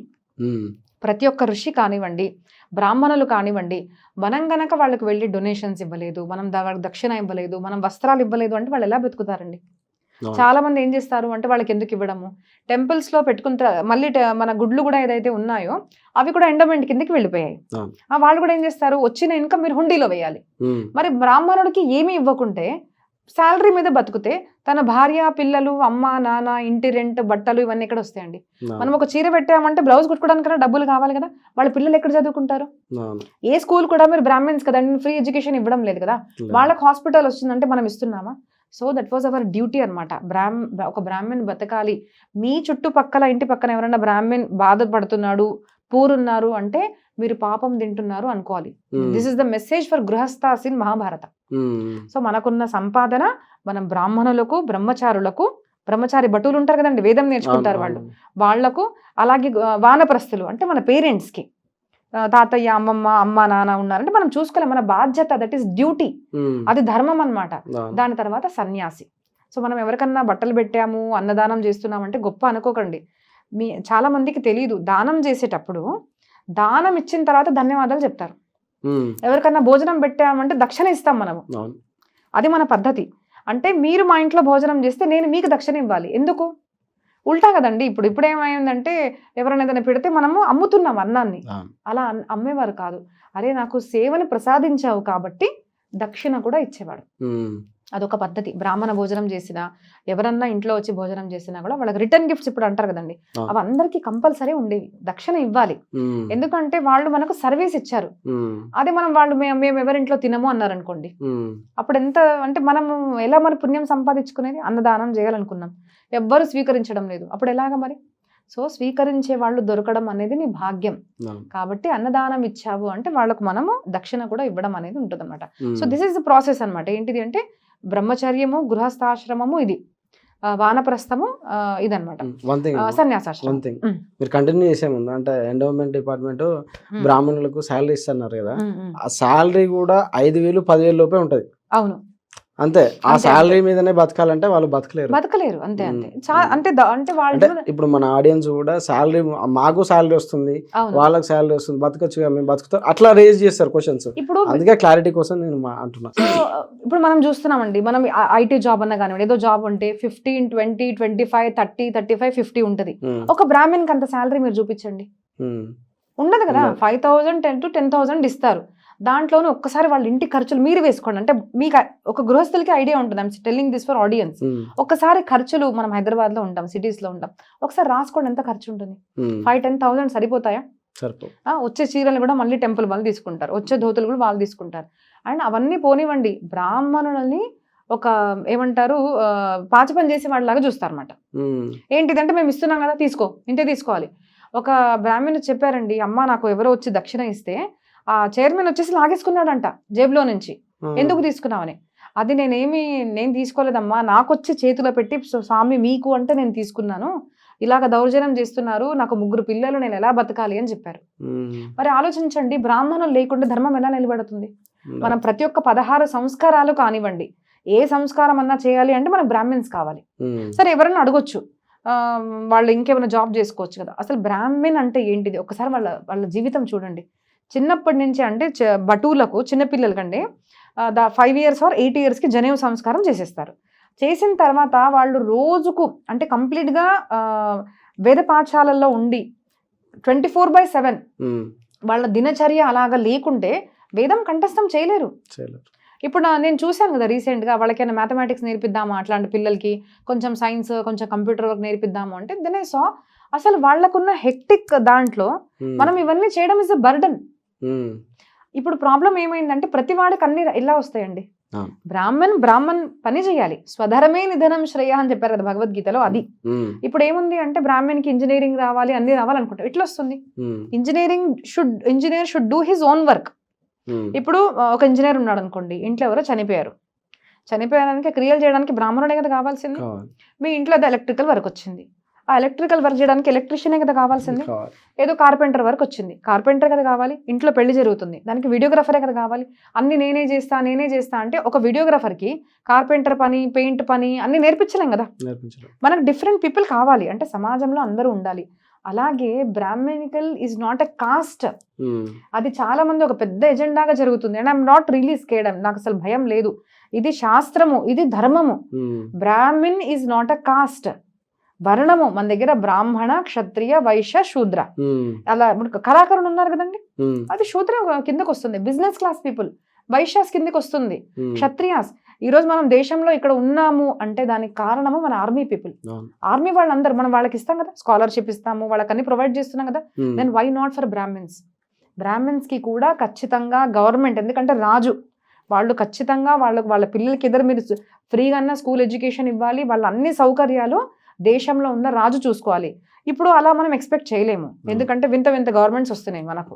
ఈ అట్లీస్ట్ బీజేపీ వచ్చిందన్నా కొంచెం నాకు నమ్మకం ఉంటుంది, లేదంటే ఎంత దౌర్భాగ్యమైన అండి. I'm not BJP person, but నాకు నా దేశం, నా దేవాలయాలు, నా ధర్మం ముఖ్యం. రాముడు ఏమన్నారు వచ్చిన తర్వాత, గోబ్రాహ్మణ హితార్థాయ దేశశ్చ హితాయచ. ఆయనే వచ్చింది గోవుల కోసము, బ్రాహ్మణుల కోసము, దేవాలయాల కోసం. అట్లాంటిది చూస్తే ఇప్పుడు మనం పోయిన కృష్ణాష్టమి నుంచి చూస్తే 1.5 సంవత్సరం దాటిందండి. మీరు చూడండి క్లియర్గా, హైదరాబాద్లో అయితే నేను చూస్తున్నాను, చాలా చోట్లలో కూడా జరుగుతుంది. వెరీ గుడ్ ప్లాన్ తో ఒకటి తర్వాత ఒక్కొక్క దేవాలయాలు కూల్చేస్తున్నారు. ఒక దేవాలయం కట్టమని ఎంత డబ్బులు అవుతాయి మనకు? అంటే జస్ట్ డబ్బులే కాదండి, దాని వెనక మన ఎమోషన్ ఉంటుంది, మన భక్తి ఉంటుంది.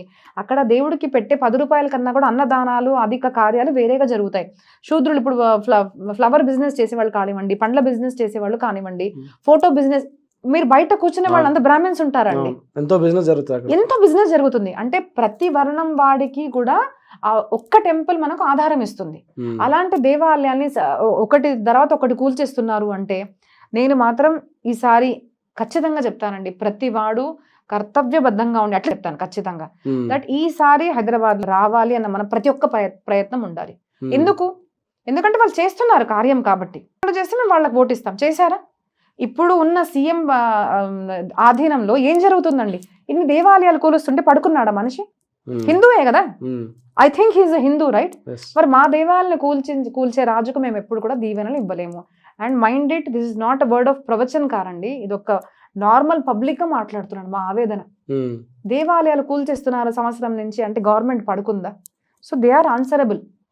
చేయండి, ప్రతి ఒక్క గుడి కట్టివ్వండి, వి విల్ బి ఓకే. ప్రతి ఒక్క గుడి నాకు మళ్ళీ కావాలి. లేదు అంటే ఖచ్చితంగా గవర్నమెంట్ మారాలి, అది మనం ప్రయత్నించాలి. మన బ్రాహ్మణులు, మన దేవాలయాలు బతకాలి, అప్పుడే మనం దేశం ధర్మం అనేది ఉంటుంది. మన దేశం యొక్క ప్రాముఖ్యత ఏంటిదండి? భారత్ ఇస్ కాల్డ్ స్పిరిచువల్ గురు కదా, వరల్డ్ కూడా భారతదేశం వైపు చూసింది అంటే ఒక స్పిరిచువల్ గురు. మీరు ఇప్పటికీ చూడండి, హరిద్వార్, కాశీ, శ్రీరంగం, ఇక్కడ చూసినా కూడా చాలా మంది ఫారినర్స్ వస్తారు, అక్కడికి వచ్చి ధ్యానం చేస్తారు. కన్యాకుమారికి వెళ్ళండి, ప్రతి ఒక్క ప్రాంతానికి అక్కడ ఎందుకు వస్తున్నారు? అక్కడ ఆ దేశం వదిలేసి, డబ్బులు వదిలేసి, సుఖాన్ని వదిలేసి ఇక్కడ అంత వేడిలో ఎందుకు వస్తున్నారు? Because they are seeking something. ఏ నాలెడ్జ్ అయితే భారతదేశంలో ఉందో, ఏ గురు పరంపర ఉందో, ఈ సైన్స్ అయితే, స్పిరిచువల్ సైన్స్ భారతదేశంలో ఉంది, అది ఎక్కడ లేదు. అండ్ ఛాలెంజింగ్ గా చెప్తాను, ఎక్కడన్నా మీరు చూపించండి, అదర్ దెన్ భారత్ లేదు. So that is our duty to protect the Bharatiya culture for the world. అది కూడా గుర్తుపెట్టుకోండి, this is not for India కోసం కాదు, మన కోసం కాదు. వరల్డ్ కూడా సుఖంగా ఉండాలి అంటే దానికి ఉన్న మోరల్ వాల్యూస్ కానివ్వండి, దాని వెనుకున్న గాడ్ సైన్స్ కానివ్వండి, అది భారతదేశంలో మాత్రమే ఉంది. దట్ ఈస్ ద రీజన్ ప్రతి ఒక్క మంత్రి, ప్రతి ఒక్క మనిషి యొక్క రైట్ ఏంటిది అంటే, డ్యూటీ ఏంటిది అంటే, భారతదేశంలో ఉన్న సనాతన పరంపర, వేదాలు కానివ్వండి, బ్రాహ్మణులు కానివ్వండి, గోవులు కానివ్వండి, మన దేవాలయాలు కానివ్వండి, ప్రొటెక్ట్ చేయడం మన ధర్మం, అది చేయాలి. So that is the duty అనమాట. ఒక గృహస్థులుగా అయ్యారు అంటే దట్ ఈస్ ద డ్యూటీ. అందుకోసం నేను మళ్ళీ coming back, that's the reason. ఆవిడ అంటే సుఖం కోసం సంతానం కనలేదు. మన దగ్గర ఎలా ఉంది అంటే ఒకరు కాదు 100 మంది సంతానం, ఎక్కువ మంది ఉండాలి. కాబట్టి అప్పుడు భీష్ముడు గాంధారి శివుడు ఆరాధన చేసింది కాబట్టి ఇలాంటి కన్యను మాకు ఇవ్వండి అని వెళ్ళి అడగడము. అంటే వివాహం అనేది ఇద్దరు మ్యూచువల్ కన్సెంట్ తో పేరెంట్స్ ని అన్ని అడిగి జరగడం జరిగింది. కానీ చాలా మంది ఏం రాశారు అంటే అదేదో లాక్కొని తీసుకొచ్చేసారు, పెళ్లి చేశారు, దానివల్ల శకునికి కోపం ఉంది, ఇవన్నీ నాన్ సెన్స్ అండి. అండ్ ఐ డోంట్ అండర్స్టాండ్, అంటే జనాలు నాన్ సెన్స్ ఎందుకు బిలీవ్ చేస్తున్నారు? మీకు సీరియల్ ఆధారమా, వ్యాస మహర్షి ఆధారమా? నేను చెప్తున్నాను కదండి, మహాభారతం చదవాలి అంటే గీతా ప్రెస్ చదవండి. గీతా ప్రెస్ మహాభారతం ఇట్స్ ఆథెంటిక్, దాంట్లో ఉంది. ఎవరో రాసింది. మన భారతదేశంలో ఒక దౌర్భాగ్యం ఏంటిదంటే మన పురాణాలు, మన వేదాలు ఇవన్నీ కూడా ఎవరన్నా వచ్చి మాట్లాడతారండి. ప్రతివాడు వచ్చి మాట్లాడతాడు, వాళ్ళకి తెలిసిన సైన్స్ చెప్తారు, మనం అవన్నీ అవును అవును అంటారు. దానికి అసలు ఆధారం ఏంటిది? అసలు ఆధారం ఏంటి? ఆధారము వ్యాసకృత మహాభారతము, దట్ ఈస్ అవర్ హిస్టరీ. అది ఆథెంటిక్ గా రాశారు అంటే గీతా ప్రెస్ లో రాశారు, అది చదివి తెలుసుకోవాలి మనము. ఓకే, అంటే ఇంతకుముందు ఫేక్ అని చెప్పారు కదమ్మా, అంటే శకుని అంత కోపం ఉన్నది అంటే నేను ఒక స్టోరీ విన్నా. అంటే వాళ్ళ ఫాదర్ ని తీసుకెళ్లి గుహలో బంధిస్తారు, 100 పిల్లలు, ఒకరి సరిపోయేంత ఫుడ్ ఇస్తారు. మీరు చూడండి అసలు ప్రతి ఒక్క, అంటే మన ఫ్యామిలీ ఫంక్షన్స్ కి పిలుస్తాం కదా, ప్రతి ఒక్క వీరు యజ్ఞం చేసినప్పుడు వాళ్ళు రావడం అనేది జరిగింది.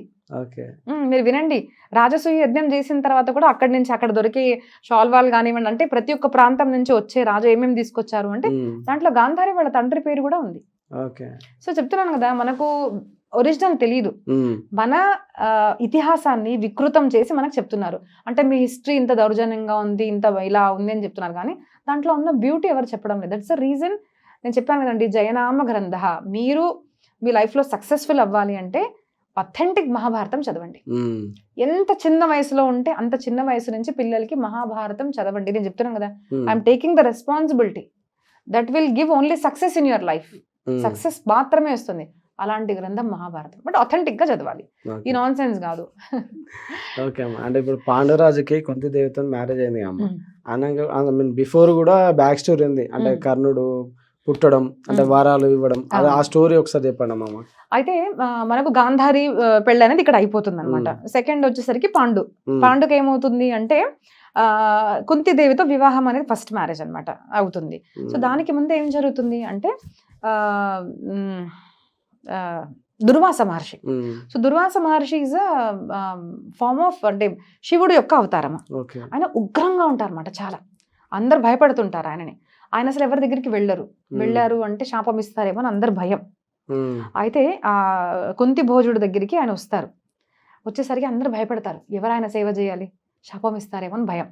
అయితే కుంతి భోజుడు చూస్తాడు, కుంతి మాత ఎవరైతే ఉందో తను చాలా పేషెన్స్ గా ఉంటుంది. ప్రతి మంది డీల్ చేయలేరండి.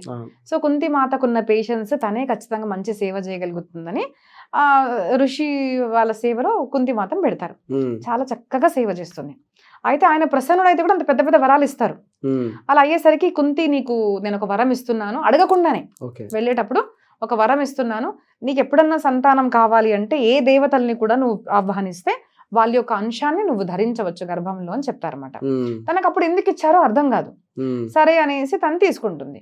కానీ ఒక యూత్ లో, పిల్లల్లో ఒక కుతూహలం అని ఉంటుందండి, జిజ్ఞాస. ఇలా ఇచ్చారు కదా, మరి నిజంగా వస్తారా, దేవతలు వస్తారా, నిజంగా వస్తారా, అది ఇంకా తన మైండ్ లో నుంచి పోవడం లేదనమాట. ఒకసారి ఎక్స్పెరిమెంట్ చేద్దాం, పిల్లలకి ఉంటుంది కదండి. ఇప్పుడు మీరు కనుక చూస్తే ఆ హారర్ స్టోరీలో కూడా అదేదో చూపిస్తారు, లెటర్ ఏదో ఉంటుంది, ABCD, అందరు కలిసి చేయి పట్టుకొని. ఆ మధ్యలో చాలా అయింది అసలు. నేను కాలేజ్ లో ఉన్నప్పుడు క్యాండిల్ పెట్టి అందరం కూర్చొని అవన్నీ. సో ఏంటిదంటే కుతూహలం, చేద్దాం అనేసి.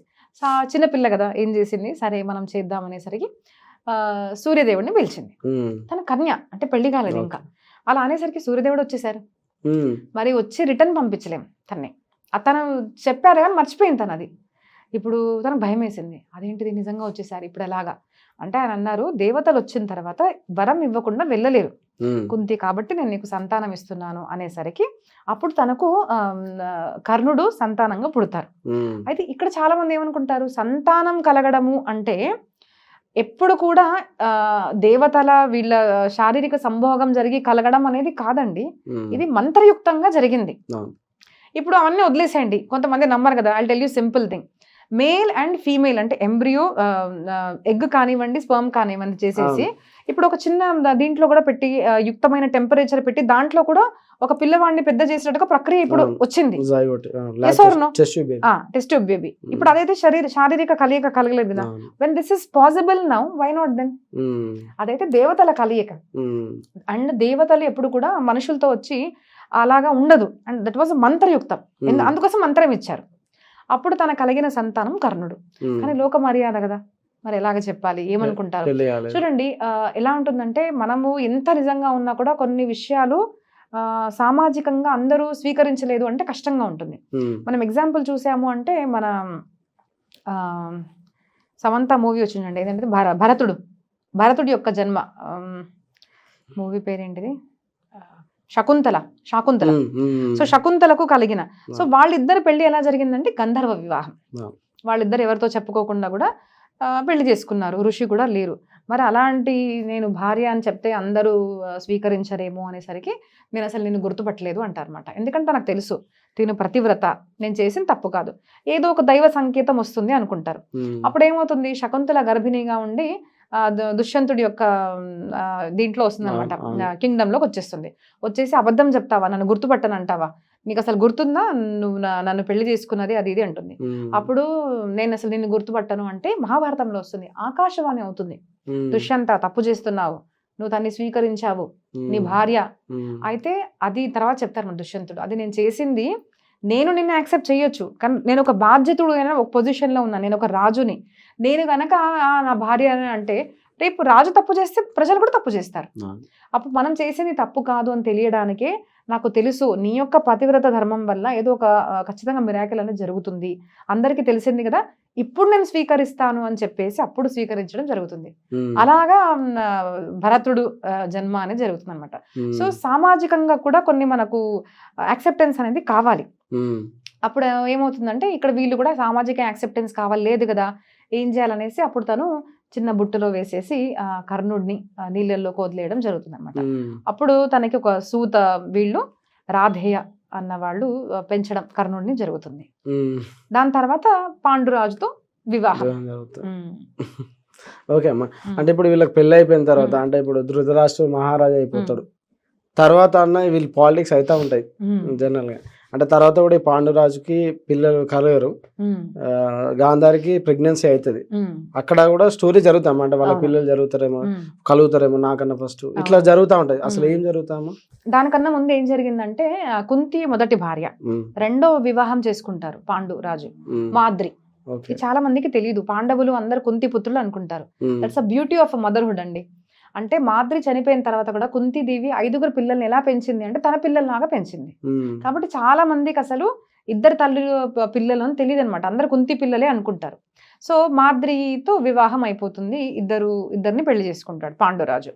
అయితే ఇప్పుడు వీళ్ళు పిల్లలు పెద్దగా అయ్యారు కదా, మరి ఎవరు రాజు అవ్వాలి అనేసరికి మొదటి కుమారుడు ఎవరైతే ఉన్నారో అంధుడు కాబట్టి, అంటే శారీరకంగా ఇనేబుల్ కాబట్టి, డిసేబుల్డ్ కాబట్టి మనం వాళ్ళని రాజుగా చేయలేము, ఒక నియమం అనేసరికి చేయలేము అనేసి పాండుని రాజు చేస్తాడు. బట్ పాండు ఎంత మంచివాడు అంటే అన్నయ్య మీద శ్రద్ధ, ప్రేమ, అలా ఉండడం అన్నయ్య తప్పు కాదు కదా. కాబట్టి ఇది చదవండి మీరు, మహాభారతంలో ఉంది, అన్నయ్యనే కూర్చోబెట్టారు కానీ కార్యం నేను చేస్తా. Same like Ramayana. అసలు భరతుడు రాజుగా అయినా కూడా భరతుడు శాసించలేదండి, రామ సేవకుడుగా శాసనం చేశాడు. అలాగే అన్నయ్య నువ్వే కూర్చో కానీ నేను శాసనం అంటే పనంతా నేను చూసుకుంటాను అన్న శ్రద్ధతో అలాగా కార్యం చేస్తారు, రాజ్యపాలన చేస్తాడు. చాలా ఆర్థికంగా కూడా ఒక రాజ్యాన్ని మంచి స్థితికి తీసుకొస్తాడు అనమాట. అలాగా జరిగిన తర్వాత ఇంకా బయటికి ట్రిప్స్ కి వెళ్తుంటాం కదండి, అలా అన్నట్టుగా ఇద్దరు భార్యలతో కూడా ఒకసారి బయటికి వెళ్తారు. అక్కడ ఏమవుతుందంటే ఒక ఋషి, ఒక ఏమంటారు డీర్స్ అనమాట, వాళ్ళిద్దరు జింకలు, ఆ జింకల కలయిక జరుగుతున్నప్పుడు తెలియకుండా బాణం వదిలేస్తాడు పాండురాజు. అయితే కలయిక అంటే శారీరక కలయిక జరిగేటప్పుడు అలాంటి టైంలో బాణం తాకడము, దానివల్ల పురుషుడు చనిపోవడం జరుగుతుంది. అప్పుడు వాళ్ళిద్దరు ఋషిగా మారుతారు. అంటే దేహం మారి ఒక ఋషి పత్ని సంగమం చేస్తున్నప్పుడు బాణం తాకింది. మరి భర్త చనిపోయాడు కదా, భర్త చనిపోతున్నప్పుడు శాపం ఇస్తాడు, నువ్వు కూడా ఇలాగ కామంతో నీ భార్య దగ్గరికి వెళ్ళినప్పుడు నువ్వు కూడా శరీరం వదిలేస్తావు అంటారు. బై మిస్టేక్ జరిగింది, ఓకే తెలియకుండా జరిగింది, కానీ శాపం అయితే తాకుతుంది ఇంకా, ఋషి శాపం తగులుతుంది. బాధలో తాకింది కాబట్టి మరి అది శాపం అయితే ఉంది, ఏం చేయాలి, ఇంకా సంతానం లేరు. సో భార్యలిద్దరిని కూడా దూరం పెడతాడు, మరి సంతానం కలగలేకపోతుంది, లోపల నుంచి బాధ. అలాగే ఒకసారి ఏమవుతుందంటే వీళ్ళు వనవాసంలో ఉన్నప్పుడు మార్ద్రికి చూసి తినకి మనసులో కామం అనేది కలుగుతుంది. అప్పుడు ఆ భావనతో మార్ద్రి స్పర్శ చేయంగానే తను దేహం వదిలేస్తాడు. అయితే మార్ద్రి కనిపిస్తుంది అనమాట, అయ్యో నేను కొంచెం నేనన్నా కంట్రోల్గా ఉండాల్సింది కదా, నేను కూడా అలాగే తన దగ్గరికి వెళ్ళడం వల్ల నా భర్తను నేను కోల్పోయాను అనేసి నేను సతీ సహగమనం చేస్తాము అంటుంది. So here I want to tell you అండి, సతీ సహగమనం అనేది ప్రథ కాదు. అంటే ప్రథ అంటే ఏమంటారు మనము, ఒక ట్రెడిషన్ దేన్ని అంటామంటే భర్త చనిపోతే ప్రతి ఒక్క భార్య చనిపోవాల్సింది కంపల్సరీ, ఇది వేదం చెప్పింది అంటే దాన్ని ప్రథ అంటాం.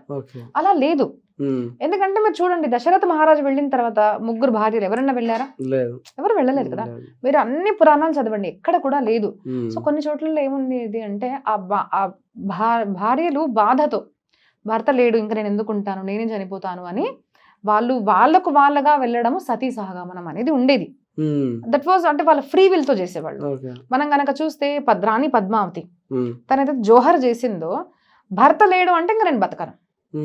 ఇప్పుడు ఆడవాళ్ళు ఏమంటారు, మరి నేనేం చేయాలి, భర్త చనిపోయాడు యుద్ధంలో, నేనేం చేయాలి, నేను ఉన్నాను, నేను ఇంకో పెళ్లి చేసుకున్నాను, లేదు అంటే ఏమంటారు ఆయన వచ్చాడు నన్ను చేశాడు కాబట్టి నేను అని అనుకుంటాం మనం. అలా లేరు వాళ్ళు, లోపల నుంచి క్షత్రాని అనమాట. ఏంటిదంటే నా భర్త లేనప్పుడు నేను ఎందుకు ఉండాలి, నేను వెళ్ళిపోతా. So that the freedom was given, కానీ అది ప్రథ అన్నది కాదు, కంపల్షన్ అనేది లేదనమాట అలాగా. సో అదొకటి మనం మైండ్ చేయాలి. ఎందుకంటే మన శాస్త్రాలనే వికృతంగా చేసి మనం చెప్పడము, మనం అదే అనుకోవడము. ఎప్పుడు ఈ క్వశ్చన్ అడగారండి, ఈ సెక్యులర్ ముఖాలందరూ కూడా ఇట్లాంటివి వేస్తారు కదా, సతీ సహగమనం. మరి రాముల తల్లి వెళ్ళలేదు అని ఎందుకు అడగరు ఎవరు? అది కూడా ఫేమసే కదా, ఎందుకు అడగరు?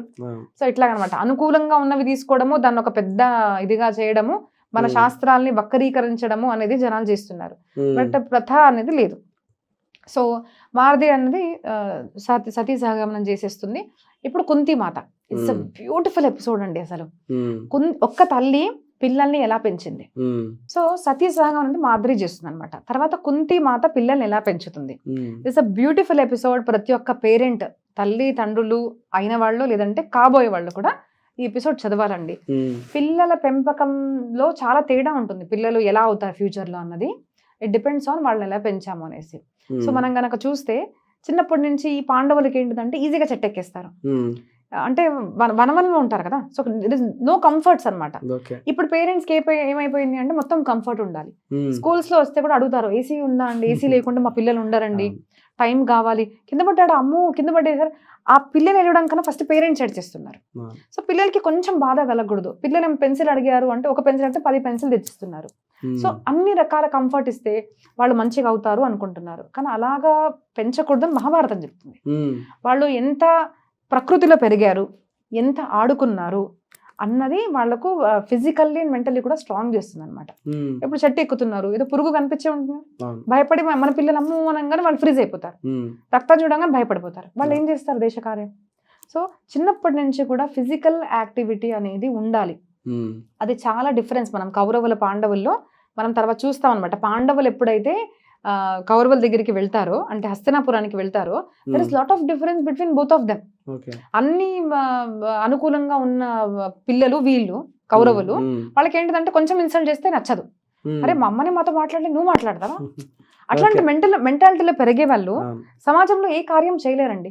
వాళ్ళు ఒక మంచి భర్తగా అంటే మేల్ ఆర్ ఫీమేల్ మంచి స్పౌస్ గా మారలేరు, సమాజంలో కార్యం చేయలేరు, ఒక మంచి ఆఫీస్ లో పని చేయలేరు. అది that's a problem with Gen Z అంటారు కదా. So what we have heard. ఎందుకు అలా జరిగిందంటే అన్ని కంఫర్ట్స్. నేను నా పిల్లల్ని ఎవరు ఇన్సల్ట్ చేయకూడదు, అన్ని నచ్చినవే కావాలి. పేరెంట్స్ లోన్ చేస్తారు కానీ పిల్లలకి మంచి బట్టలు కావాలి. సో అలాంటి కంఫర్ట్ లో కాదు. కుంతి మాత చిన్నప్పటి నుంచి కూడా వాళ్ళకు మంచి మారల్ స్టోరీస్ చెప్పి పెంచింది. ఎవరితో? ఋషులతో పెంచింది. మనం ఎవరినైతే చూస్తామో అలా మనం మారుతామండి.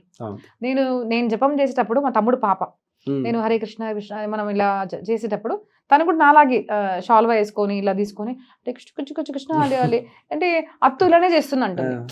తనకు తెలియకపోవచ్చు ఏంటిది, కానీ అత్తు చేస్తుందిగా నేను ఇలాగే చేస్తాను.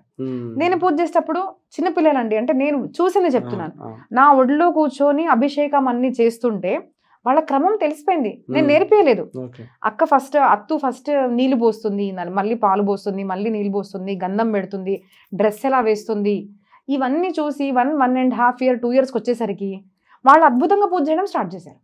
ఎలా చేశారు? ఏదైతే చూసారో అదే పిల్లలు చేస్తారు. నైవేద్యం పెడుతుందమ్మా అంటే నైవేద్యం తింటాడనే పెడుతుంది కదా. అట్లాంటి పిల్లలకి ఈ డౌట్స్ రావండి, నాన్ సెన్స్ డౌట్స్ రావు. చూసారు కదా అత్తు చేసింది, రోజు చేస్తుంది అంటే ఏదో ఉంటుంది కదా అని వాళ్ళ బ్రెయిన్లోకి వెళ్ళిపోతుంది. సో వాళ్ళకు క్వశ్చన్స్ అడగరు, నేను బొమ్మకు మీరు పూజ చేస్తారేంటి, డీటీకి పూజ ఏంటిది, నీళ్ళు పోయడం ఏంటిది, వేస్ట్ అవుతుంది కదా, ఇట్లాంటి నాన్ సెన్స్ క్వశ్చన్స్ వాళ్ళు అడగరు. చిన్నప్పటి నుంచి చేసిన సేవ పెద్దవాళ్ళు చేస్తే పిల్లలు చూస్తారు. అలాగా ఋషి మునులతో పిల్లల్ని పెంచుతుంది అమ్మ. మంచి స్టోరీస్తో, మంచి తపస్వి యొక్క వాతావరణంతో పెంచుతుంది అనమాట. ప్రకృతిలో పెరుగుతారు. ప్రకృతిలో మనం ఎంత పెరిగితే అంత మనకి హెల్త్ బాగుంటుందండి. ఇప్పుడు మనకి ఏ హెల్త్ ప్రాబ్లం వచ్చినా ఫస్ట్ డాక్టర్ ఏం చెప్తారు అంటే కొంచెం వాతావరణం మార్చండి, స్ట్రెస్ పడుతున్నారు. దాదాపు అన్ని రోగాలకు కారణం మన స్ట్రెస్ కారణం ఏంటిది అంటే మనం ప్రకృతి నుంచి దూరంగా ఉంటున్నామండి. అంటే దెర్ ఇస్ నో రిలాక్సేషన్. పని తింటున్నాం, పడుకుంటున్నాము, పెళ్లి, పిల్లలు, డబ్బు డబ్బు డబ్బు డబ్బు డబ్బు అంతే రొటీన్ అయిపోయింది. అసలు మనం గనక చూస్తే మన డాక్టర్స్ చెప్తారండి, మనం గనక హోలిస్టిక్ పద్ధతి ఉంటుంది కదా, వెళ్తే జస్ట్ మన చెట్లకు నీళ్ళు వేయండి అంటారు. అదేంటి మెడిసిన్ అనుకోవచ్చు, దట్స్ అ మెడిసిన్. అంటే నేను చెట్టుకు నీళ్ళు ఇస్తే నాకేమి ఇస్తుంది అని ఆలోచించే వాళ్ళు కాదు. ఇప్పుడు జనరేషన్ అలా ఉందనమాట. ఇప్పుడు ఆ చెట్టు ఉందనుకోండి, అదేం పళ్ళు పూలు ఇవ్వవు మనము, కానీ ఇట్లాంటి చెట్లు పెట్టేసి మనం వాళ్ళకి నీళ్ళు వేయాలి, అవి గ్రో అవుతాయి. So do something unconditional. ఇంట్లో వాళ్ళకు నువ్వు పెడతావు, నీ భర్తకు నీ పిల్లలకి నువ్వు ఫుడ్ పెడతావు, బయటకు వెళ్ళి డొనేట్ చేయి. నిజంగా ఒకసారి చేసి చూడండి. మనకు ఎవరికి సంబంధం లేదు, అలాంటి పూర్ పీపుల్ కానివ్వండి, బయట ఎవరో ఉన్నారు, జస్ట్ అలా వెళ్ళేసి వాళ్ళకి ఆకలేసిందంటే అన్నం తింటావమ్మా అని కూర్చోబెట్టి వాళ్ళకి అన్నం తినండి. మీరు నెలంతా తిన్నా కూడా అంత సంతోషం ఉండదు, అంత సంతోషం ఒకరికి పెడితే ఉంటుంది. వాళ్ళకి బట్టలు పెట్టండి. మనం 1,00,000 రూపాయలు చీర కట్టుకున్నా కూడా ఆ సంతోషం ఉండదు. జస్ట్ ఎవరికో బట్టలు లేని వాళ్ళకి ఒక బట్ట ఇప్పిస్తే ఒక సంతోషం, సంతోషపడ. అప్పుడు ఏమవుతుంది, there is change in your inner body. Me cells లో కూడా మొత్తం బాడీ అంతా కూడా, బాడీ టిష్యూస్ కూడా ఆ సంతోషాన్ని ఫీల్ అవుతాయి కదండి. That gives us good health. So unconditional గా చేయడము, దీన్ని సేవ అంటారు. పరమాత్మ సేవ కానివ్వండి. మా గురుగారు ఒక మాట చెప్తారండి, నాకు చిన్నప్పటి నుంచి అసలు ఒక్క రోజు కూడా నేను పూజ చేయండి నాకు గుర్తులేదు అన్నారు. Who is he? ఏదో నేను పిచ్చి వాళ్ళ ఎగ్జాంపుల్ ఇవ్వడం లేదు. దేశంలో మహత్ అద్భుతమైన కార్యం చేసిన స్వామీజీ గురించి చెప్తున్నాను నేను. మోర్ దాన్ 40-45 వేద పాఠశాలలు ఉన్నాయి. ఎంతో మందికి వేదాలు నేర్పిస్తున్నారు, పురాణాలు నేర్పిస్తున్నారు, మంచి మారల్ వాల్యూస్, ఎంతో మంది లైఫ్ ని తీర్చిదిద్దిన ఒక స్వామీజీ, ఒక సన్యాసి గురించి నేను మాట్లాడుతున్నారు. హీ సేస్ నాకు ఇచ్చిన బలం ఏంటిదంటే చిన్నప్పటి నుంచి ఒక్కరోజు కూడా నేను పూజ మారలేదు. మా గురుగారు 2 hours కూడా పడుకోరండి అసలు. ఎప్పుడు తాపత్రయం, సమాజానికి ఏదో చెయ్యాలి. మొన్న రీసెంట్ చూసిన మెసేజ్, నేపాల్ కాలుతుంది, బంగ్లాదేశ్ కాలుతుంది, అందరం కలిసి పనిచేద్దాం, సమాజం సుఖంగా ఉండాలి, అందరం కలిసి రండి అన్న message. That is what being a సన్యాసి ఆర్ ఋషి ఇన్ అవర్ వైదిక పరంపర.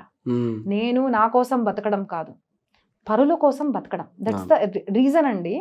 హీ 76 నా మా గురుగారు, 40-45 లాగా అనిపిస్తారు. Very healthy. నేను మా గురుగారిని ఎప్పుడు కూడా ఇల్ హెల్త్ అసలు చూడలేదు. ఎందుకు? ఎవరి కోసం చేస్తున్నారు?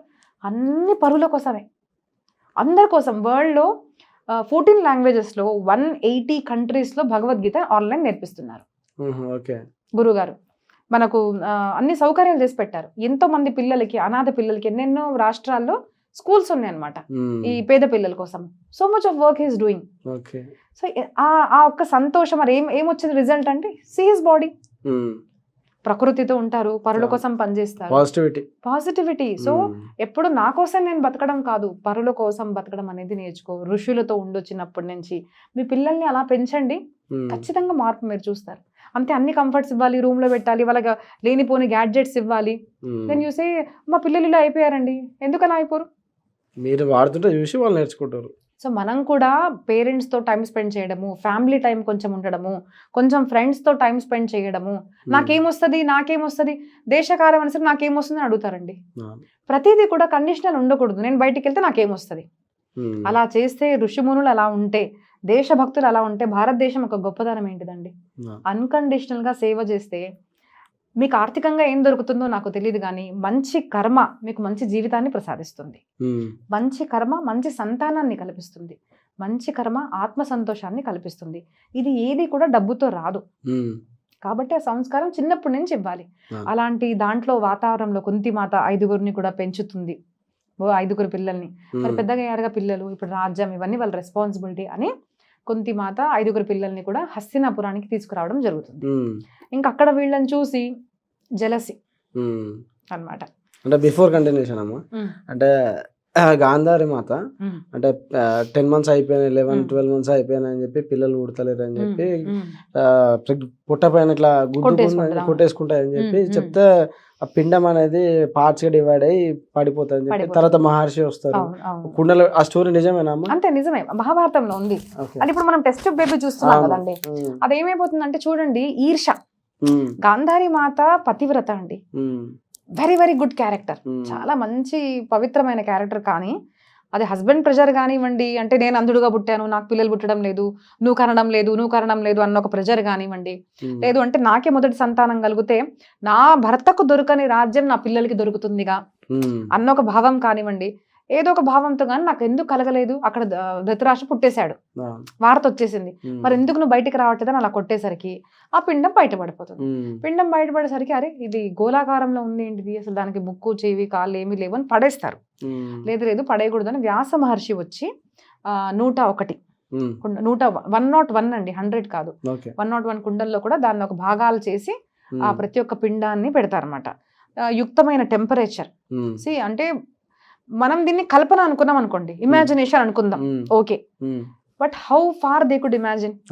ఇప్పుడు మనం టెస్ట్ ట్యూబ్ బేబీ ఇప్పుడు చూస్తున్నాం 21st centuryలో, అప్పుడు ఇమాజినేషన్ ఎట్లా చేశారు అసలు వాళ్ళు, రైట్?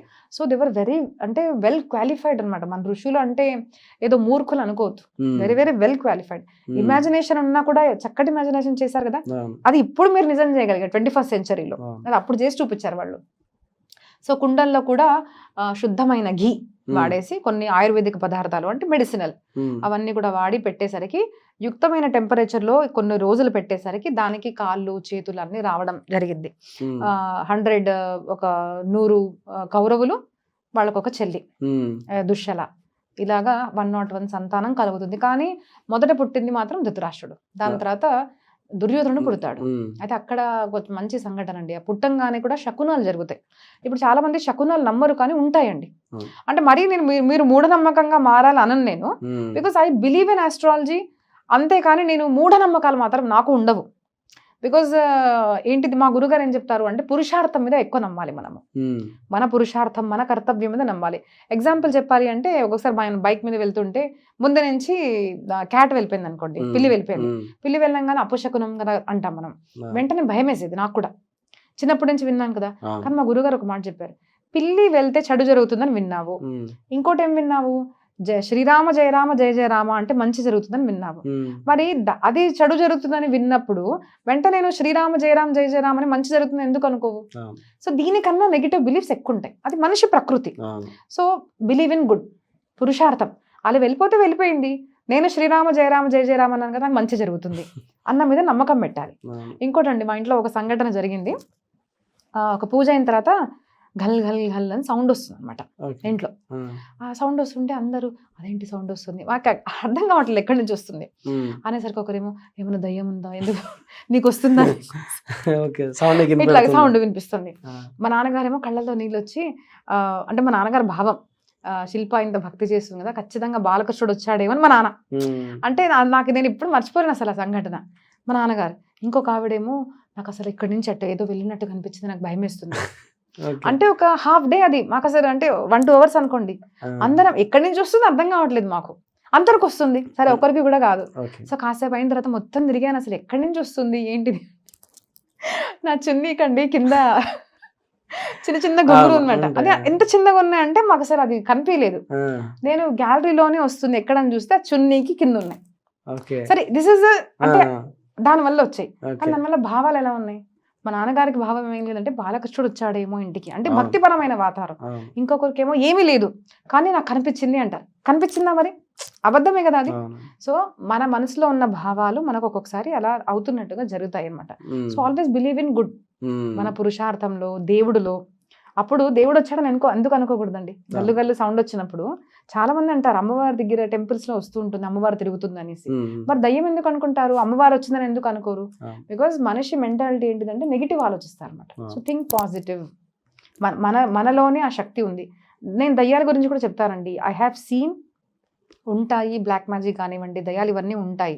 కానీ ఇది కూడా నేను చెప్తాను, ఎవరితోనో జరిగి ఉంటే వాళ్ళకి ఇంత పవర్ ఉంటే నా నరసింహ భగవంతుడికి, నా అమ్మవారికి ఇంత పవర్ ఉందండి. నేను అనుభవంతో చెప్తున్నానండి. మీరు అనుభవంతో దైవ భక్తి చేయండి. Nothing is more powerful than God. నేను అనుభవంతో చెప్తాను. ఈ సెంచరీలో పుట్టిన అమ్మాయిని, చదువుకున్న అమ్మాయిని చెప్తున్నాను. ఇవన్నీ ఉంటాయి కానీ వాళ్ళకున్న పవర్ ఇంత మాత్రమే. వాళ్ళకు మనం పవర్ ఎక్కువ ఇస్తాం ఎప్పుడు తెలుసా, మనం ఆలోచించి ఎక్కువ ఇస్తాం. దయ్యం వచ్చింది, అది వచ్చింది, ఎస్ ఉంటాయి, అవి ఖచ్చితంగా ఉంటాయి. But more power to God.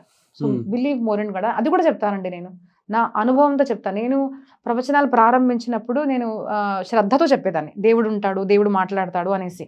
కానీ ఈరోజు నేను అనుభవంతో చెప్తున్నాను. దేవుడు మాట్లాడతాడు, దేవుడు మన వెంటే ఉంటాడు, దేవుడు వింటాడు, దేవుడు నడుస్తాడు, దేవుడు ప్రసాదం తింటాడు. ఇది నేను అనుభవంతో చెప్తున్నాను మీకు. ఎలా అమ్మా మాకు కనిపించదు కదా అంటే, కనిపిస్తాయి. దానికోసం వాళ్ళతో మాట్లాడండి పరమాత్మతో. అంటే ఇది బహిరంగంగా చెప్పుకోవడానికి కాదండి. ఇప్పుడు నేను ఎందుకు చెప్తున్నాను అంటే, ఏదో అందరూ నన్ను గొప్పగా అనుకొని కాలు మొక్కడానికి కాదు.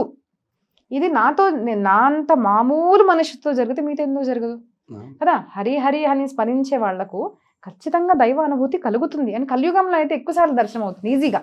కానీ ఎవరితో చెప్పకండి, అది చెప్పడానికి కాదు.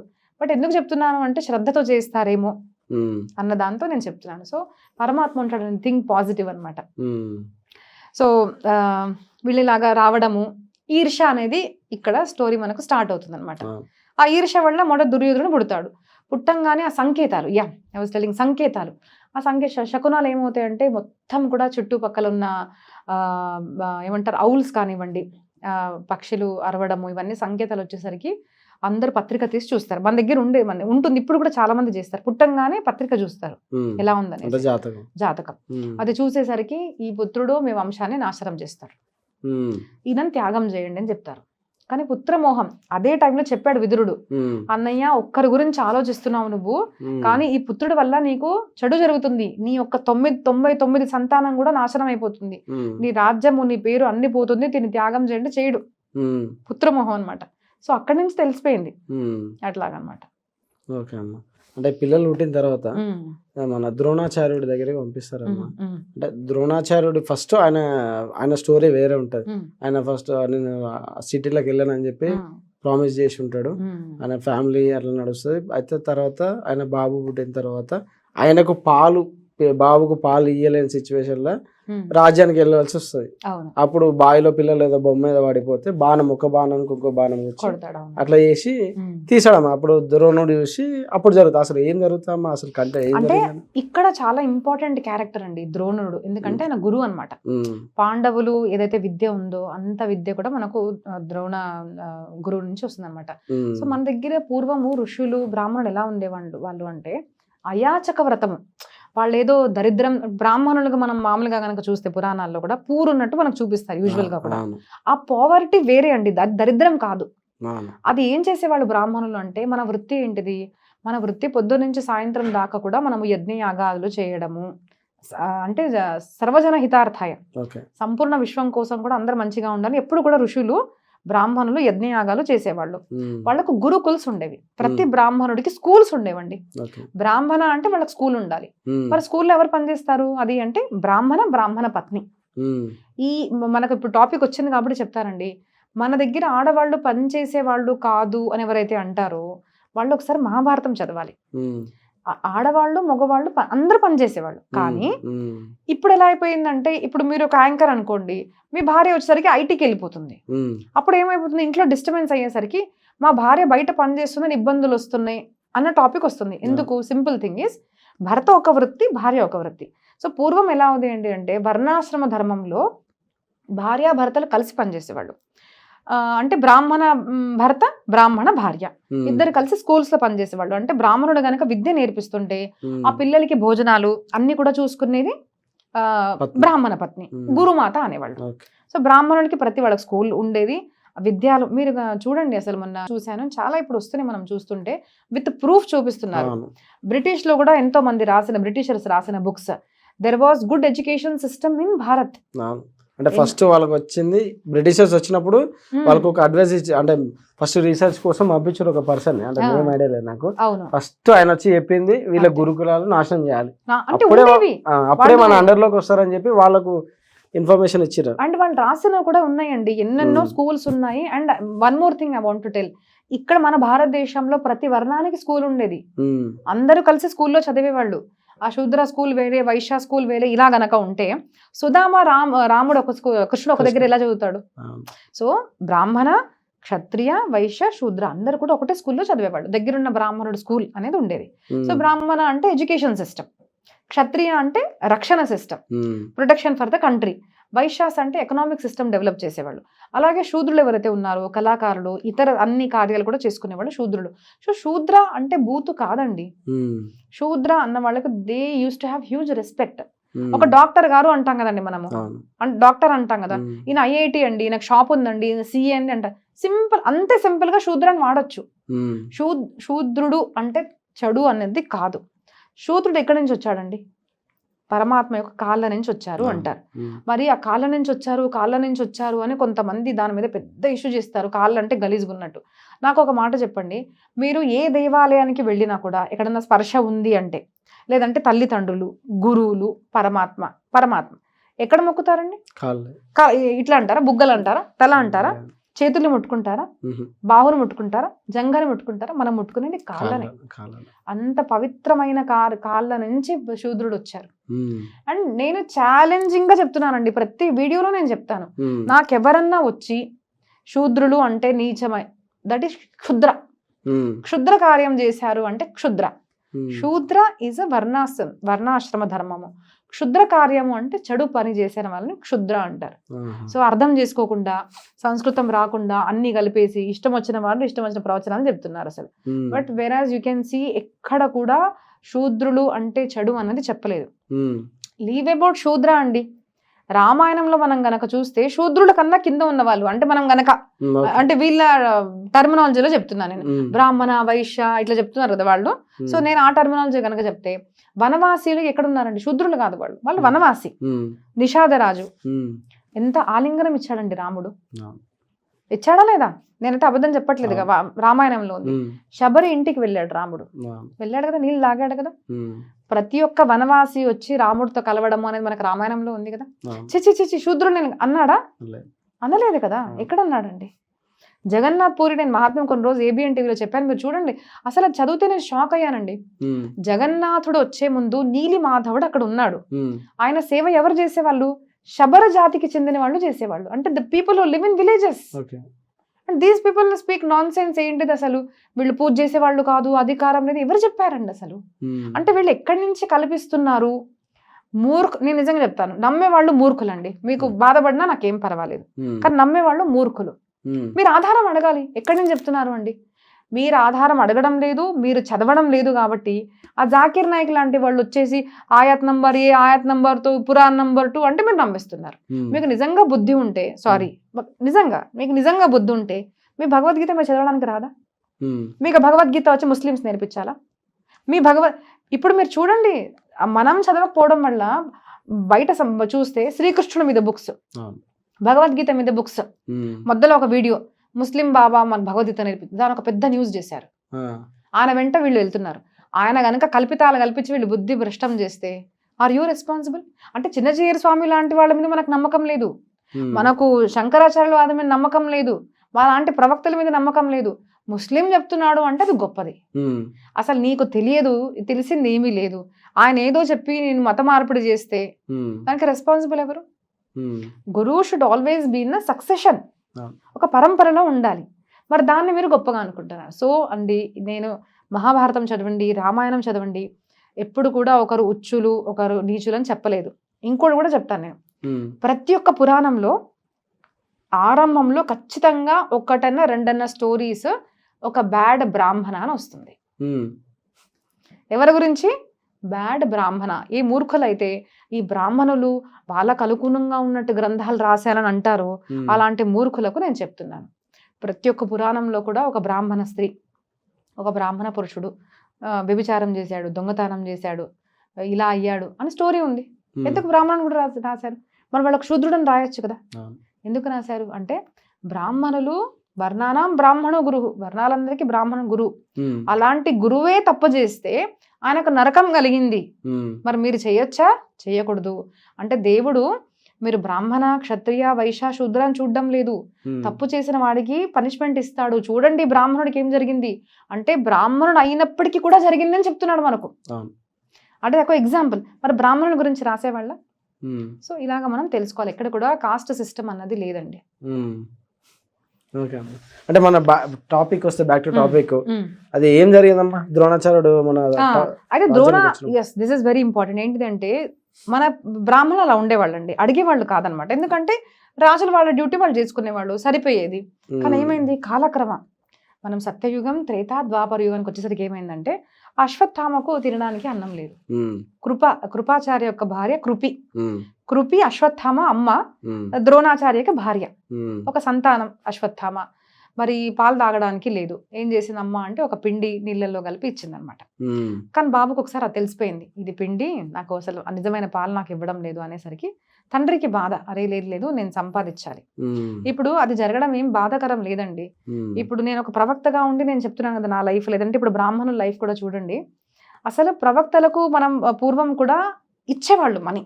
ఇప్పుడు ఎలా అయిపోయిందంటే పెద్ద పెద్ద ఛానల్స్ అండి, పెద్ద వాళ్ళు డబ్బు, అంటే పెద్దవాళ్ళు అంటే డబ్బు ఉన్న వాళ్ళు చెప్తున్నాను నేను, అందరికి మండపానికి డబ్బులు ఇస్తారండి. పెద్ద పెద్ద పెళ్లిళ్లకు లక్షల కోట్లు ఖర్చు పెట్టారు. ఒక చీర ₹1,00,000 పైన గొప్పలు చెప్పుకుంటారు. కానీ పురాణ ప్రవక్త వస్తే ఎవరైతే వాళ్ళ జీవితాన్ని మారుస్తారో, అంటే మా ప్రవచనాల వల్లే కదండి సమాజంలో మార్పు వచ్చేది. ఒక బ్రాహ్మణుల వల్లే కదా ధర్మం నిలబడేది. అలాంటి బ్రాహ్మణులు మాత్రం వస్తే వాళ్ళకి ₹5 ఇవ్వాలి అంటే ఆలోచిస్తారు. అండ్ నేను లివింగ్ ఎగ్జాంపుల్.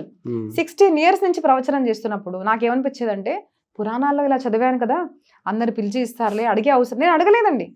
నేను చెప్తున్నాను, నేను జీవించి చెప్తున్నాను. Well educated girl, I'm physiotherapist, I'm doctor. నేను మంచి నిజంగా చెప్తున్నాను. నా ఆర్ట్స్ నేను ఇప్పుడు నేను చూపిస్తాను మీకు. thousands of arts వచ్చింది నాకు. I'm good dancer, I'm good singer. నాకు మూవీలో ఛాన్స్ వచ్చింది.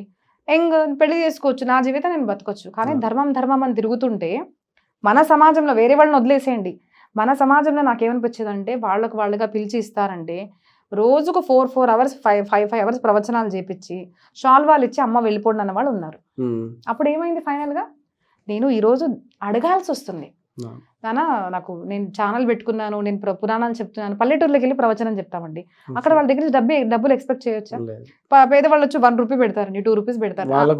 మేము సంతోషంగా తీసుకుంటాం. ఎందుకంటే మా గురుగారు ఒక మాట చెప్పారు, ఇచ్చేవాడు ₹1 ఇచ్చినా, 500 ఇచ్చినా, 5000 ఇచ్చినా సమానంగా ఆశీర్వాదం ఇవ్వాలి. ఎందుకంటే గురుస్థానంలో ఉన్నావు, అది నా ధర్మం, నేను చేస్తా. మరి తర్వాత ఏమడుగుతారంటే అమ్మ మీరు సమాజం కోసం ఏం చేశారు? ఇప్పుడు నేను ప్రతి ఒక్క పల్లెకి వెళ్ళి నేను రామాయణం భాగవతం చెప్పడానికి రెడీగా ఉన్నాను. We have a concept in మా ఫౌండేషన్ ఒకటి ఉంది, గ్రామ కథ. గ్రామాలకి వెళ్ళి అందరికీ కూడా రామాయణం భాగవతం సంస్కారం నేర్పించాలి, భగవద్గీత నేర్పించాలి, హనుమాన్ చాలీసా నేర్పించాలి, పిల్లల శిబిరాలు తీసుకొని నాకు కోరిక ఉండే. సిటీస్ లో కూడా నాకు డబ్బులు ఇవ్వకుంటే గ్రామంలో వాళ్ళని ఏం అడగలేము, నేను ఎలా కార్యం చేస్తానండి? సో ఈరోజు పరిస్థితి ఏమొచ్చిందంటే నేను అడగాల్సి వస్తుంది. మీరు స్టడీ చేయండి. 16 years ఎప్పుడన్నా ఒక వీడియో ఉందన్నది. ఇప్పుడు వీడియోస్ పెడుతున్నాను, kindly donate, kindly help me, నాకు ఫైనాన్షియల్ హెల్ప్ పంపించండి, నేను చేస్తాను అనేసి. ఎంత దౌర్భాగ్యం అండి. Same thing happened with Dronacharya. డబ్బు రావడం లేదు, మరి పిల్లలకి లేదు. ఒక కాలక్రమేణా పిల్లలు మారతారు కదా, మరి ఏం చేయాలి అంటే గురు ఆశ్రయం తీసుకోవడానికి లేదు. అప్పటికే ఆయన ఏం చేశారు అంటే ద్రుపదుడి దగ్గరికి వెళ్ళారు. మిత్రుడు ఏమన్నాడు అంటే చిన్నప్పుడు, నువ్వు నేను మిత్రులం కదరా, నేను రాజ్యం సంపాదించాక నువ్వు నా దగ్గరికి రా, అర్ధరాజ్యం నీకు ఇచ్చేస్తాను అంటారు. అయితే మిత్రుడు అన్నారు కదా ఒక మాట, నాకు ఇస్తాడు కదా అనేసి బాబు బాధ చూడలేక అక్కడికి వెళ్తారన్నమాట. వెళ్ళేసరికి అసలు నువ్వెవరు, నువ్వు ఒక బ్రాహ్మణుడివి, నేను ఒక రాజుని అని అవమానం చేస్తారు. అది తప్పు ఆయన చేసింది. అయితే నువ్వు ఇలాగ అవమానం చేస్తావా నన్ను అనేసి ఈయన ఎలాగన్నా నేను అణిచివేయాలి, ఆయన అహంకారాన్ని తగ్గించాలన్నది ఒక ద్రుపదుడికి వస్తుంది, ద్రోణాచార్యకి వస్తుంది. అప్పుడు ఏం చేస్తాడు అంటే అదే ఆ బొమ్మ బావిలో పడ్డము, బాణంతో తీస్తారు. అరే ఈ టెక్నిక్ ఎలా వచ్చబ్బా, మేము కూడా నేర్చుకుంటాం అనేసరికి కృపాచార్యుల వారు చెప్తారన్నమాట, మా అక్క వాళ్ళ భర్త అనేసి చెప్పేసి. అప్పుడు Bhishmacharya appoints him as Guru of Kauravas and Pandavas. Actually అందరు కూడా కౌరవులే అండి, మనకు జస్ట్ డిఫరెన్సియేషన్ కోసం వాళ్ళు కౌరవులు పాండవులు అని చెప్తారు, కానీ కురు వంశంలో ఉన్నవాళ్ళు వీళ్ళందరూ. సో కౌరవులు. సో వీళ్ళందరికీ కూడా ఒక గురుగా అపాయింట్ చేస్తారు.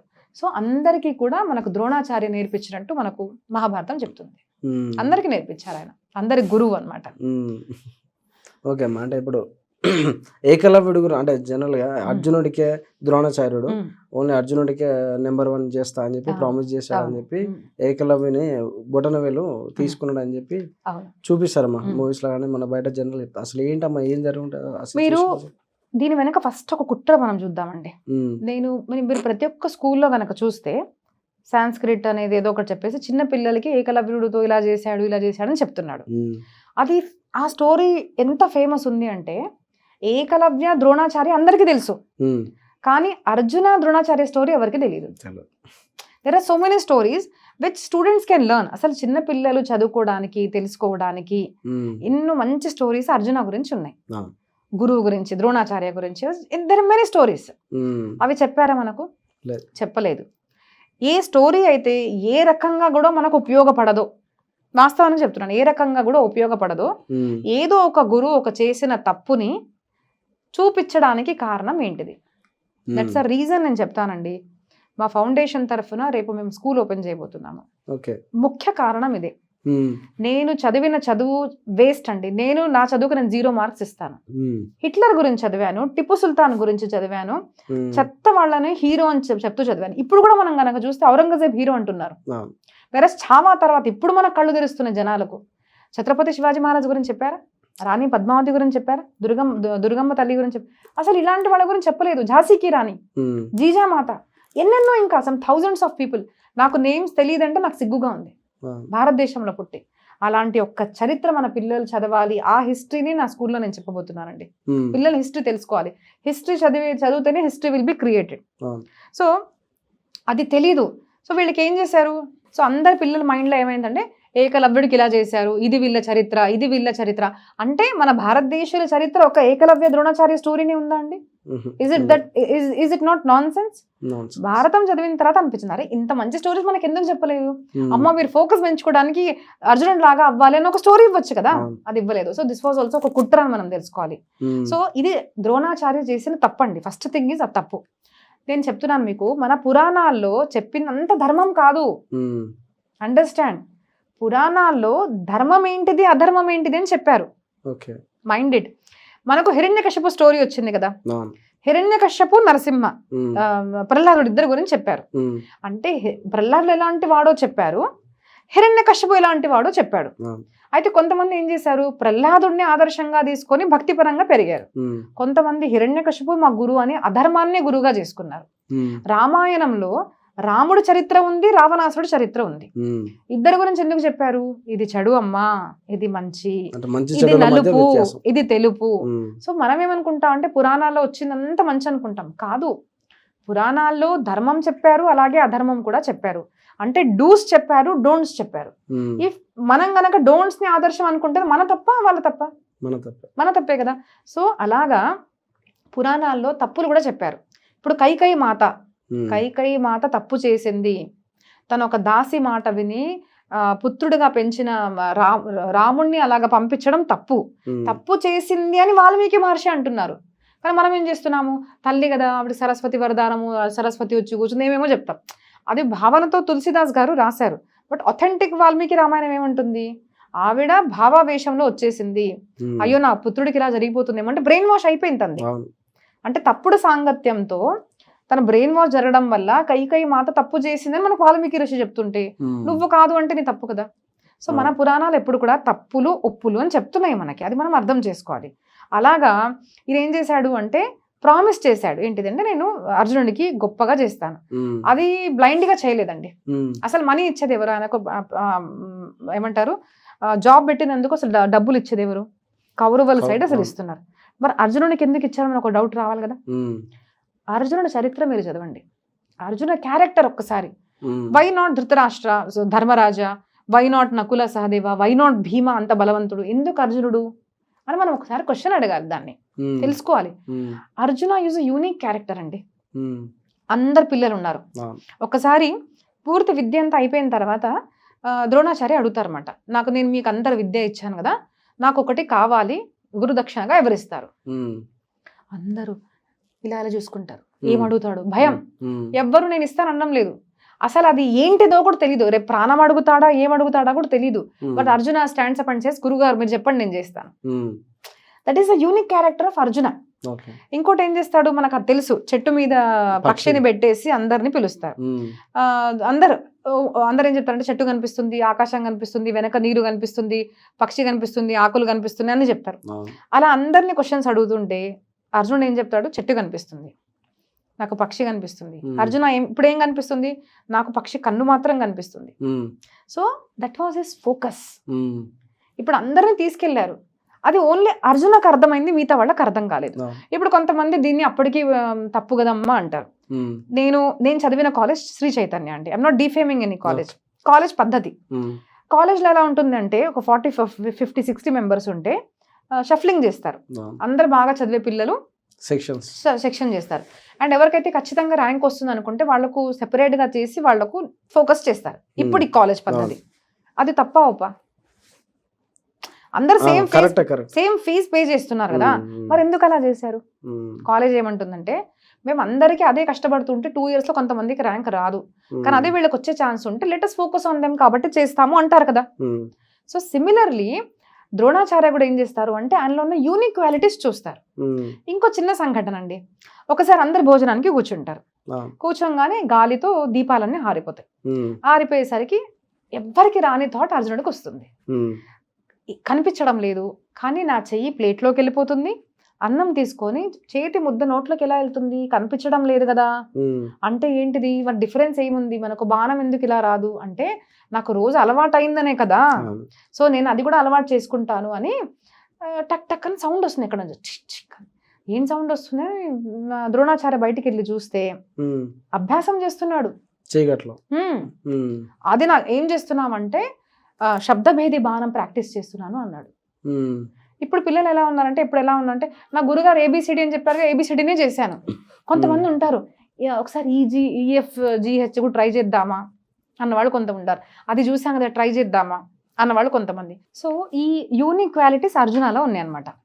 ఏంటిది అంటే, అరే శబ్దభేది బాణం చెప్పకుండా ప్రాక్టీస్ చేస్తున్నాడా. సో ఇప్పుడు పిల్లల్లో కూడా మనం చూస్తే కొంతమంది ఎంత చెప్పారు అంతే పని చేయడము, అలా ఒకరు ఉంటారు. కొంతమంది చెప్పిన పని కూడా చేయరు. కొంతమంది యూనిక్ వాళ్ళు ఏం చేస్తారు అంటే, ఇంకేదైనా కొత్తగా ట్రై చేద్దామా అన్న వాళ్ళలో ఒక యూనిక్ క్వాలిటీ ఉంటుంది. ఆ క్వాలిటీ ఎప్పుడైతే పేరెంట్స్ అన్నా గురువులన్నా మనం చూస్తామో, అప్పుడు అరే వీడి మీద ఫోకస్ చేయాలి అనిపిస్తుంది కదా. సో సిమిలర్లీ అలాగా అర్జున ఫేవరెట్ అయ్యాడు. కానీ అర్జున ఏదో ఇప్పుడు కాలం లాగా వాళ్ళ పేరెంట్స్ ఏదో కమిషన్ ఇవ్వడము, లేదంటే ఆయన ఏదో చేయడం అలా కాదు. He was unique himself. అప్పుడు గురువుకి ఏమనిపిస్తుంది, అవన్నీ క్వాలిటీస్ చూసి కూడా నేను నీకు ఖచ్చితంగా అందరికన్నా ఏకమాత్ర ధనుర్వేదిగా నేను చేస్తాను అంటారన్నమాట. సో అలా ప్రామిస్ చేయడం వల్ల ఏమైంది అంటే, ఏకలవ్యుడికి బొట్టన వేలు తీసుకోవడం అనేది జరుగుతుంది. ఎందుకంటే అంటే ఈ క్వాలిటీ నేను తినకు కూడా నేర్పించలేదు, వచ్చేసింది కాబట్టి మరి నాది మాట పడిపోతుంది కదా అన్న దాంతో ఆయన చేసింది తప్పే, అది ఒప్పని మనకు శాస్త్రాలు చెప్పడం లేదు. కానీ దాన్ని ఎందుకు బాగా ఇది చేస్తున్నారు అంటే, ఇదే మన దీంట్లో చెడు ఉన్నాయి అంటే ప్రతి మనిషి తప్పు చేస్తాడు కదండి. అలాగే ద్రోణాచార్య కూడా తప్పు చేసినట్టు మనకు చెప్తుంది, అలా చేయడం ఆయన తప్పే. ఆయన అంటే గురుదక్షిణ అడిగారు ఆ స్టోరీ ఏంటమ్మా అసలు అంటే, వీళ్ళందరూ పిల్లలందరూ కూడా వనవాసంలో ప్రాక్టీస్ చేస్తూ ఉంటారు. చూసేసరికి ఏకలవ్యుడు చూసి నాకు నేర్పించండి అంటే, ప్రతి స్కూల్కి కొన్ని రూల్స్ ఉంటాయండి. ఇప్పుడు దాన్ని నెగిటివ్ అని అనలేము అంటే, కానీ జాతివాచకంగా వాళ్ళు ఏదో వాళ్ళకి నేర్పించలేదు అని ఇప్పుడు ప్రతిదీ జాతి జాతి జాతి దళిత్స్ ఇవన్నీ అంటున్నారు. కానీ వెరస్ నేను మళ్ళీ చెప్తున్నా, ఇక్కడ కూడా జాతి అన్నది లేదు. కర్ణుడికి కూడా గురువు ఎవరు, ద్రోణాచార్యనే. కర్ణుడు ఎవడు, సూతపుత్రుడు. అంటే సూతుడు కూడా నేను చెప్తాను నెక్స్ట్ టాపిక్ లో. సో ఆయనకు కూడా గురువు ఎవరు అంటే ద్రోణాచార్య. కర్ణుడికి ఉన్న 5-6 తమ్ముళ్ళకు కూడా ఇవన్నీ వచ్చు. మరి ఎవరు నేర్పించారు అంటే, సూతులకు నేర్పించేవారు కాదు అని కనుక అనుకుంటే ఎవరు నేర్పించారు. Dronacharya was Guru of Karna. So అందరికీ నేర్పించేవారు. కానీ ఈ క్షత్రియ వీళ్లకు కాకుండా నేను నీకు నేర్పించాను అన్న ఒక పద్ధతి ఉండడం వల్ల నేర్పిలేదు. ఇప్పుడు నేను దీనికి కూడా మీకు ఒక కారణం చెప్తానండి. ఇన్స్టాగ్రామ్లో నేను కొత్తగా ఒకటి చూశాను, అది నిజమో అబద్ధం నాకు తెలియదు. ఒక మనిషి ఏం చేస్తున్నాడు అంటే ఇలాగా చూడంగానే దానికి లైట్ వచ్చేస్తుంది. ఓకే. అంటే అది ఫోకస్ పవర్ అని చెప్తున్నాడు అనమాట. అది ఏమీ లేకుండా కూడా ఒక దీపాన్ని వెలిగించడము, లేదు అంటే అలాగ కాన్సన్ట్రేషన్తో చూస్తే బట్టకు అంటించడము, అలా అనుకోవడం వల్ల బట్ట లేవడము, వాటర్ పడిపోవడము, బాటిల్ ఇప్పుడు ఇలా చూస్తాడు బాటిల్ పడిపోవడము. ఇప్పుడు అది నిజమో నాకు తెలియదు, కానీ ఇట్లాంటి విద్యల గురించి మన పురాణాల్లో ఉన్నాయి. అంటే ఒక దగ్గర కూర్చొని అనుకున్నట్టుగా చేయడము, చేపించడము వస్తువులతో కూడా. సో ఇవి జరుగుతాయా అంటే జరగచ్చు. ఇప్పుడు ఆయన పెట్టిన ఉద్దేశం నాకు అర్థం కాలేదు, కానీ ఇప్పుడు ఆలోచించండి, ఆ మనిషిని మంచి వాళ్ళు అప్రోచ్ అవ్వచ్చు, చెడ్డ వాళ్ళు అప్రోచ్ అవ్వచ్చు. చెడ్డ వాళ్ళు అప్రోచ్ అవుతే ఆ విద్యని మంచికి ఉపయోగిస్తాడు, చెడ్డానికి ఉపయోగిస్తాడా? That will cause something harm to the society. ఇప్పుడు మనం ఏఐ గనక చూస్తే, ఫోన్ లో ఉన్న ఏఐ మనం ఇప్పుడు రీసెంట్ గా చూస్తున్నాం, శారీ ట్రెండ్ అని వస్తుంది, ఆడపిల్లలు కొంచెం సంతోషంగా అయితే ఫోటోలు పెట్టుకుంటారు, దాన్ని వాళ్ళు మంచిగా ఉపయోగిస్తున్నారు. ఎంతమంది చెడు వాళ్ళు ఉన్నారండి చెడుగా ఉపయోగించడానికి? ఒక్క నిమిషం, అంటే ఇప్పుడు బాగా అది శారీ ట్రెండ్ అని చెప్పారు కదా, ఒక సంఘటన జరిగింది. ఒక అమ్మాయి ఇట్లనే నార్మల్ అంటే ఫుల్ కవర్ ఉన్న డ్రెస్ లో ఫోటో ఇచ్చింది, అంటే శారీ లాగా కన్వర్ట్ చేయమని చెప్పిస్తే ఆమెకి ఏమైంది, శారీ ఫోటో ఇచ్చింది, కాకపోతే ఇక్కడ పుట్టుమచ్చ ఉంది, ఆ పుట్టుమచ్చ కూడా ఇచ్చింది అట్లా జరుగుతుంది. అంటే ఆల్రెడీ మన ఫొటోస్ ఇస్తాం కదా, దాంట్లో అవన్నీ స్టోర్ చేసుకుంటుంది. స్టోర్ చేసుకుని ఇప్పుడు మీరు కనుక చూస్తే, మనం ఇప్పుడు ఫ్లైట్ లో వెళ్తాం కదండి, అప్పుడు మన స్కానింగ్ ఫేస్ స్కాన్ చేసినప్పుడు మన కళ్ళని స్కాన్ చేస్తున్నారు కదా. సో మీరు ఇంత క్లోజ్ గా పెడుతున్నారు అంటే మీ కళ్ళని స్కానింగ్ అవి తీసుకుంటున్నాయి కదా, అవి అంటే ఇంప్రింట్స్ తీసుకుంటున్నాయి కదా. So few people are using it for good, but few people are using it for bad. So ఏ పద్ధతి కూడా ఇప్పుడు అర్జునుడికి తెలుసున్న బ్రహ్మాస్త్రాలు అందరికీ తెలియదు, పంచ పాండవులు కదా, అందరికీ ఉండాలి కదా. ఎందుకు అర్జునకి ఇచ్చారు? బికాస్ తన మీద నమ్మకం, క్యాపబిలిటీ అంటే ఏంటిది, సమాజ హితార్థాయ ఉపయోగిస్తాడని. ద్రోణాచార్య పుత్రుడు అశ్వత్థామ, ఆయనకేమొచ్చు అంటే బ్రహ్మాస్త్రము హాఫే వచ్చు, వదలడం వచ్చు, బ్యాక్ తీసుకోవడం రాదు. ఎందుకు నేర్పించలేదు కంప్లీట్ గా? చూడండి, అంటే గురుపుత్రుడికి ఒక విద్య ఇవ్వడం వల్ల అతను తప్పుగా ఉపయోగించాడు కదా. అంటే బ్రహ్మాస్త్రాన్ని దేనికోసం వదిలాడండి? మన పాండవుల వంశాన్ని నాశనం చేయడం కోసం వదిలాడు, ఉత్తర గర్భం మీద, ఒక గర్భిణీ స్త్రీ మీద వదలడము ఎంత తప్పు అది, పాపం. ఎందుకు అంటే చెడు మనిషికి విద్య ఇస్తే చెడుగా ఉపయోగిస్తారు. సో వనవాసంలో ఉన్న వాళ్ళకి ఎంత సంస్కారం ఉందో లేదో తెలియదు, మనకు బ్యాక్గ్రౌండ్ తెలియదు. నేను ఈ విద్యను నేర్పిస్తాను, రేపు దేనికన్నా తప్పుగా ఉపయోగిస్తే. సో ఇట్లాంటి ఎన్నో ఆలోచనలు గురుకు ఉండడం వల్ల అన్నీ కూడా అందరికి ఇచ్చేవారు కాదు విద్యలు, అది మనం తెలుసుకోవాలి. ప్రతిదీ ఇప్పుడు కొంతమందికి మనము మీరు ఏమన్నా చేస్తుంటే నేను మీకు ఓటు ఇచ్చాను అంటే మంచి వాళ్ళు అంటారు, నేను దానికి సపోర్ట్ చేయడానికి చెడ్డ వాళ్ళు అంటారు. బట్ నా దృష్టికోణంతో చూస్తే, నువ్వు మంచి పని చేస్తే నేను నీకు సపోర్ట్ చేస్తా, నువ్వు చెడ్డ పని చేస్తే నేను ఎట్లా సపోర్ట్ చేస్తా? చెయ్యను, అంతే కదా. సో మంచి వాళ్ళకి ఇది మంచి పని, చెడ్డ వాళ్లకు చెడ్డది. ఏంటిది అంటే, మనకు సపోర్ట్ చేయలేదు రామా అంటారు. ఎందుకు సపోర్ట్ చేయలేదు? మీ తప్పని మీరు తెలుసుకోవాలి కదా. సిమిలర్లీ గురువులు ఏదైనా చేశారు అంటే దాని వెనక ఏదైనా కారణం ఉండొచ్చు అని మనం తెలుసుకోవాలి, కానీ నేర్పించలేదు కాస్టిజం అనే నాన్ సెన్స్, ఇది ఎంత తప్పండి. సో గ్రంథాలని చాలా వికృతంగా మన మీద చూపించారు. ఆయన చేసింది తప్పే, కానీ ఒక రకంగా చూస్తే ఒప్పు. ఏంటిదంటే మరి ప్రామిస్ ఇచ్చాడు కదా, చేయకూడదు కదా అనేసి. అంటే తనకు ఎంత యోగ్యత ఉంది తెలీదు, ఎట్లాంటి బ్యాక్గ్రౌండ్ నుంచి వచ్చాడో మనకు తెలియదు. అయోగ్యులకి విద్యాదానం చేసామంటే తప్పుగా ఉపయోగిస్తాడేమో అన్నది కూడా ఒక కారణం ఉంటుంది కదా. అంటే గురుదక్షిణ అడిగారు కదా, ఆ స్టోరీ కొంచెం చెప్పండి. అంటే సో పిల్లలంతా కూడా వెళ్ళేసరికి ఒక కుక్క ఉంటుంది అనమాట, కుక్క అరుస్తూ ఉంటుంది. ఏకలవ్యుడు వచ్చి ప్రాక్టీస్ చేసేటప్పుడు కుక్క మోగుతుంది కాబట్టి బాణాలు వేస్తాడు. బాణాలు ఎలా తాకుతాయి అంటే, కుక్కకు హాని కలగలేదు కానీ నోట్లో అయితే బాణాలు ఉన్నాయి. అది పరిగెట్టు కొంచెం క్యా క్యా క్యా అనుకుంటూ వస్తుంది వీళ్ళ దగ్గర. అరే మాకు కూడా ఇలా కొట్టడానికి రాదే, ఎవరైనా ఇంత ధనుర్వేదంలో ఇంత గొప్పవాడు ఎవరు అని వీళ్ళు కౌరవులు పాండవులు కూడా వెనక వెళ్ళి చూస్తే ఏకలవ్యుడు. అది వెళ్ళి గురువు గారికి చెప్తారు. అరే ఎవరబ్బాయి విద్య అని వచ్చి చూస్తే నీ గురువు ఎవరు అని అడిగితే గురువు గారు మీరే అని చూపిస్తారు. అయితే నా ప్రతిమ పెట్టుకోనే ఇంత గొప్ప విద్యను సాధిస్తే ఈయన చాలా గొప్పవాడు, కానీ ఈయనకు విద్య ఇవ్వడం ఉచితం కాదు అన్న దాంతో నాకు ఒక గురుదక్షిణ ఇవ్వు, మరి నేను గురువుని కదా, గురుదక్షిణ ఇవ్వు అనేసరికి ఆయన గుట్టన వెళ్ళి. ఇప్పుడు దాంట్లో నుంచి మంచి తీసుకునేది కూడా ఉందండి. మనము గురువు దగ్గర నేర్చుకున్న విద్య వీఆర్ నాట్, మనం చాలా మంది ఇప్పుడు డాన్స్ సంగీతం ఇట్లాంటి ఎన్నెన్నో విద్యలు నేర్చుకుంటారు. చాలా మందికి ఏమంటుందంటే మేము పే చేస్తున్నాం అలా కనిపిస్తుంది. Whereas gurus are not paid servants అండి. మనము ఇచ్చిన డబ్బుతో వాళ్ళు మనకు ఆ విద్యలు రావు. దానికన్నా అసలు గురువుకి మనం ఎంతో రుణపడి ఉంటాం కాబట్టి, ఏమీ ఇవ్వలేను కాబట్టి మనం వాళ్ళకి నమస్కారం చేస్తాం. అంటే మీరు ఇచ్చిన మా విద్యకు మేము ఫీజు చాలా తక్కువ కాబట్టి మనం నమస్కారం చేస్తాం, గురువులకు అందుకోసం మనం నమస్కారం చేస్తాం అనమాట. సో అందుకోసం గురువు దక్షిణ అడగంగానే ఆ పిల్లవాడు ఇచ్చాడు. అది మన భారతీయ సంప్రదాయం. అది కూడా చాలా మంది తెలుసుకోవచ్చు దాని గురించి. గురువు ఏం అడిగినా కూడా మనం ఇవ్వాలి అన్న మరి మహాభారతంలో చెప్పారు అన్నది కూడా గుర్తుపెట్టుకోవాలి కదా. సింపుల్ ఎగ్జాంపుల్ నేను ఎప్పుడు చెప్తాను. విశ్వామిత్ర మహర్షి వచ్చి, రాజా నీకు అంటే లేక పుట్టిన పుత్రుడు రాముడు, నాకు పుత్రుడిని ఇచ్చేసే అంటే ఇచ్చేసాడు కదా. ఇప్పుడు మాకు దేశ కార్యం కావాలి, ధర్మ కార్యం కావాలి అని అడగాల్సి వస్తుంది జనాల్ని. మాకు 10 రూపాయలు ఇవ్వండి, లేదు అంటే మీరు రండి సర్వీస్ కోసం అంటే మేము ఎందుకు రావాలి, మాకేమొస్తుంది అని అడుగుతున్నారు. ఏమొస్తుంది? ధర్మం. గురువులు చెప్పారు అంటే అది మా కర్తవ్యంగా భావిస్తాం. అమ్మ మీరు ఆజ్ఞ చేయండి, మేము పంపిస్తాం, మేము చేస్తాం అన్న వాళ్ళు ఉన్నారా? అడగాల్సి వస్తుంది.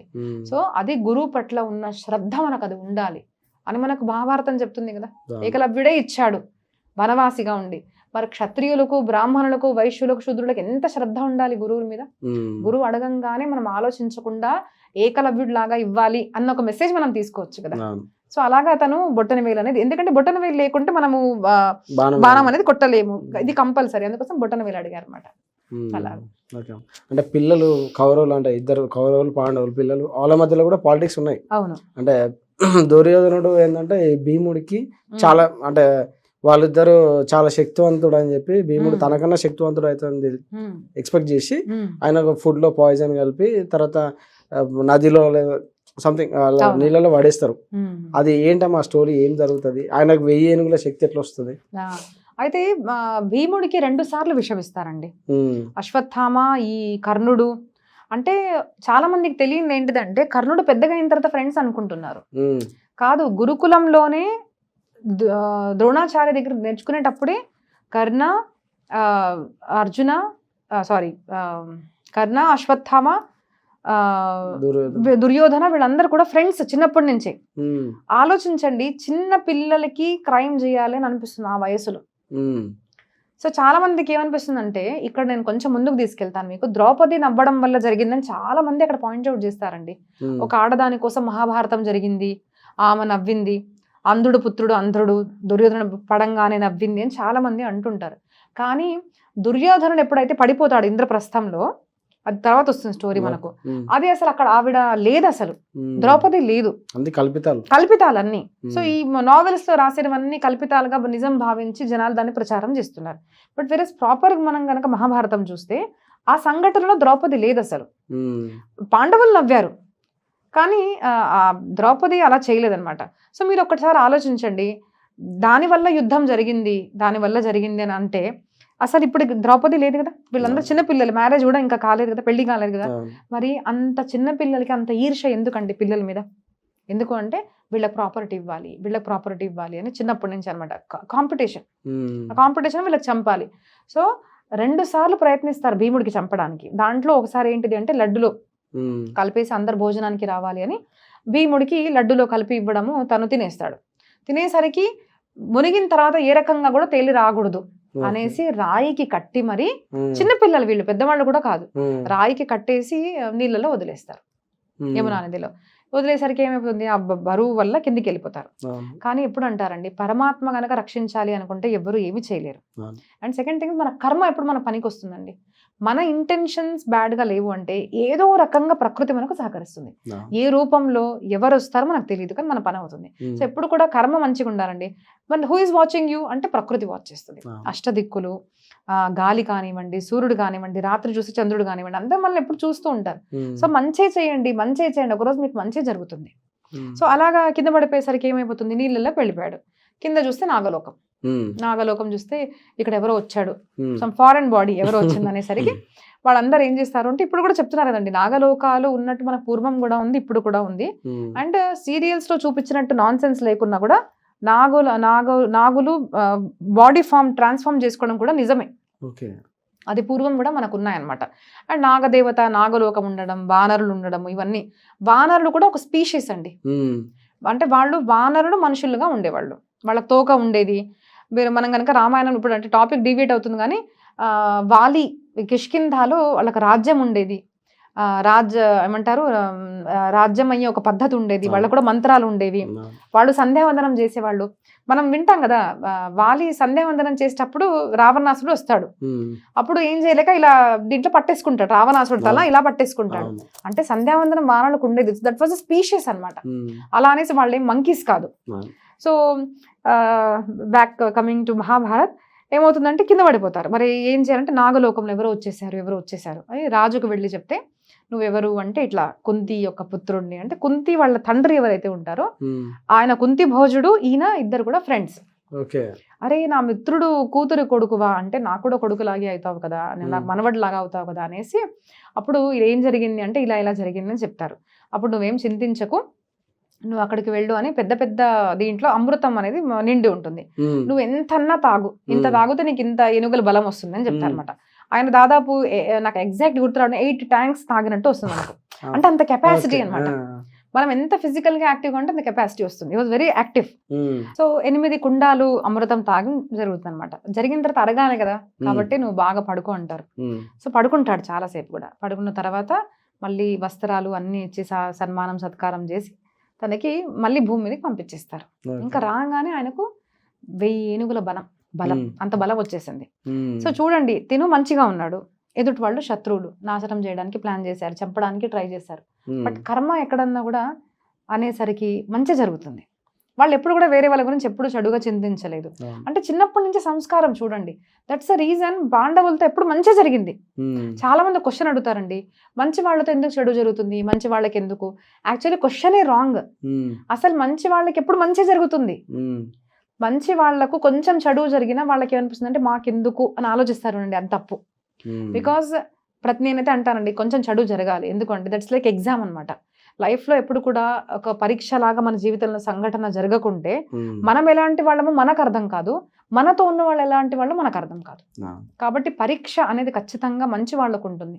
చెడు వాళ్ళు ఎప్పుడు ఫెయిల్ అయిపోతారు. సో వాళ్ళకి మంచి జరిగినా ఏంటిది, చెడు జరిగినా ఏంటిది, వాళ్ళకి ఏం మోరల్స్ ఉండవు, వాల్యూస్ ఉండవు.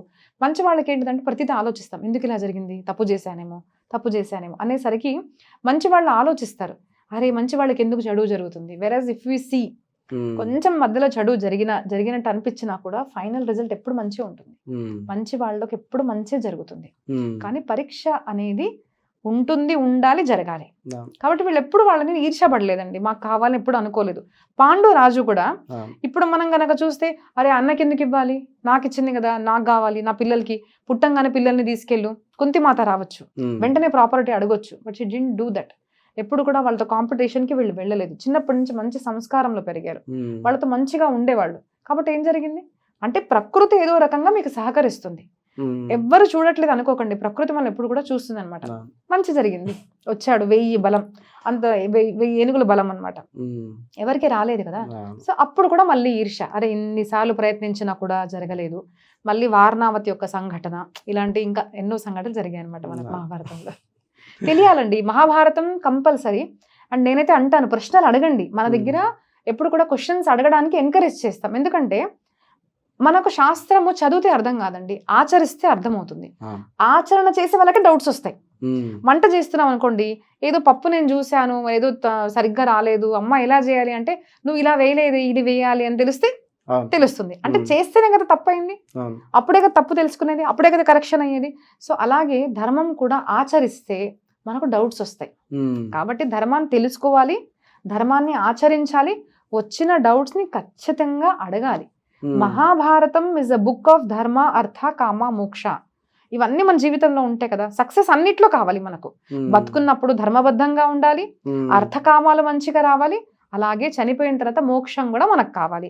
So successful life, successful death, అవి కావాలి అంటే మనకు మహాభారతం తెలుసుకోవాలి. కాబట్టి తెలుసుకోండి, ఆలోచించండి, చింతించండి, ఆచరణ చేయండి. ఇంకా క్వశ్చన్స్ ఉంటే నేను అడుగుతూ ఉండని చెప్తాను నేను. ఓకే అమ్మా, ధన్యవాదాలమ్మా, చాలా జ్ఞానం ఇచ్చారు మాకు. థ్యాంక్ యూ, మీకున్న బిజీ టైంలో కూడా. థ్యాంక్ యూ రంజిత్, పిలిచారు. It's nice topic actually. Mahabharatam my favourite book అన్నమాట. థ్యాంక్ యూ మ్యామ్, చాలా టైం ఇచ్చారు. థ్యాంక్ యూ అండి. జై శ్రీకృష్ణ. జై శ్రీకృష్ణ.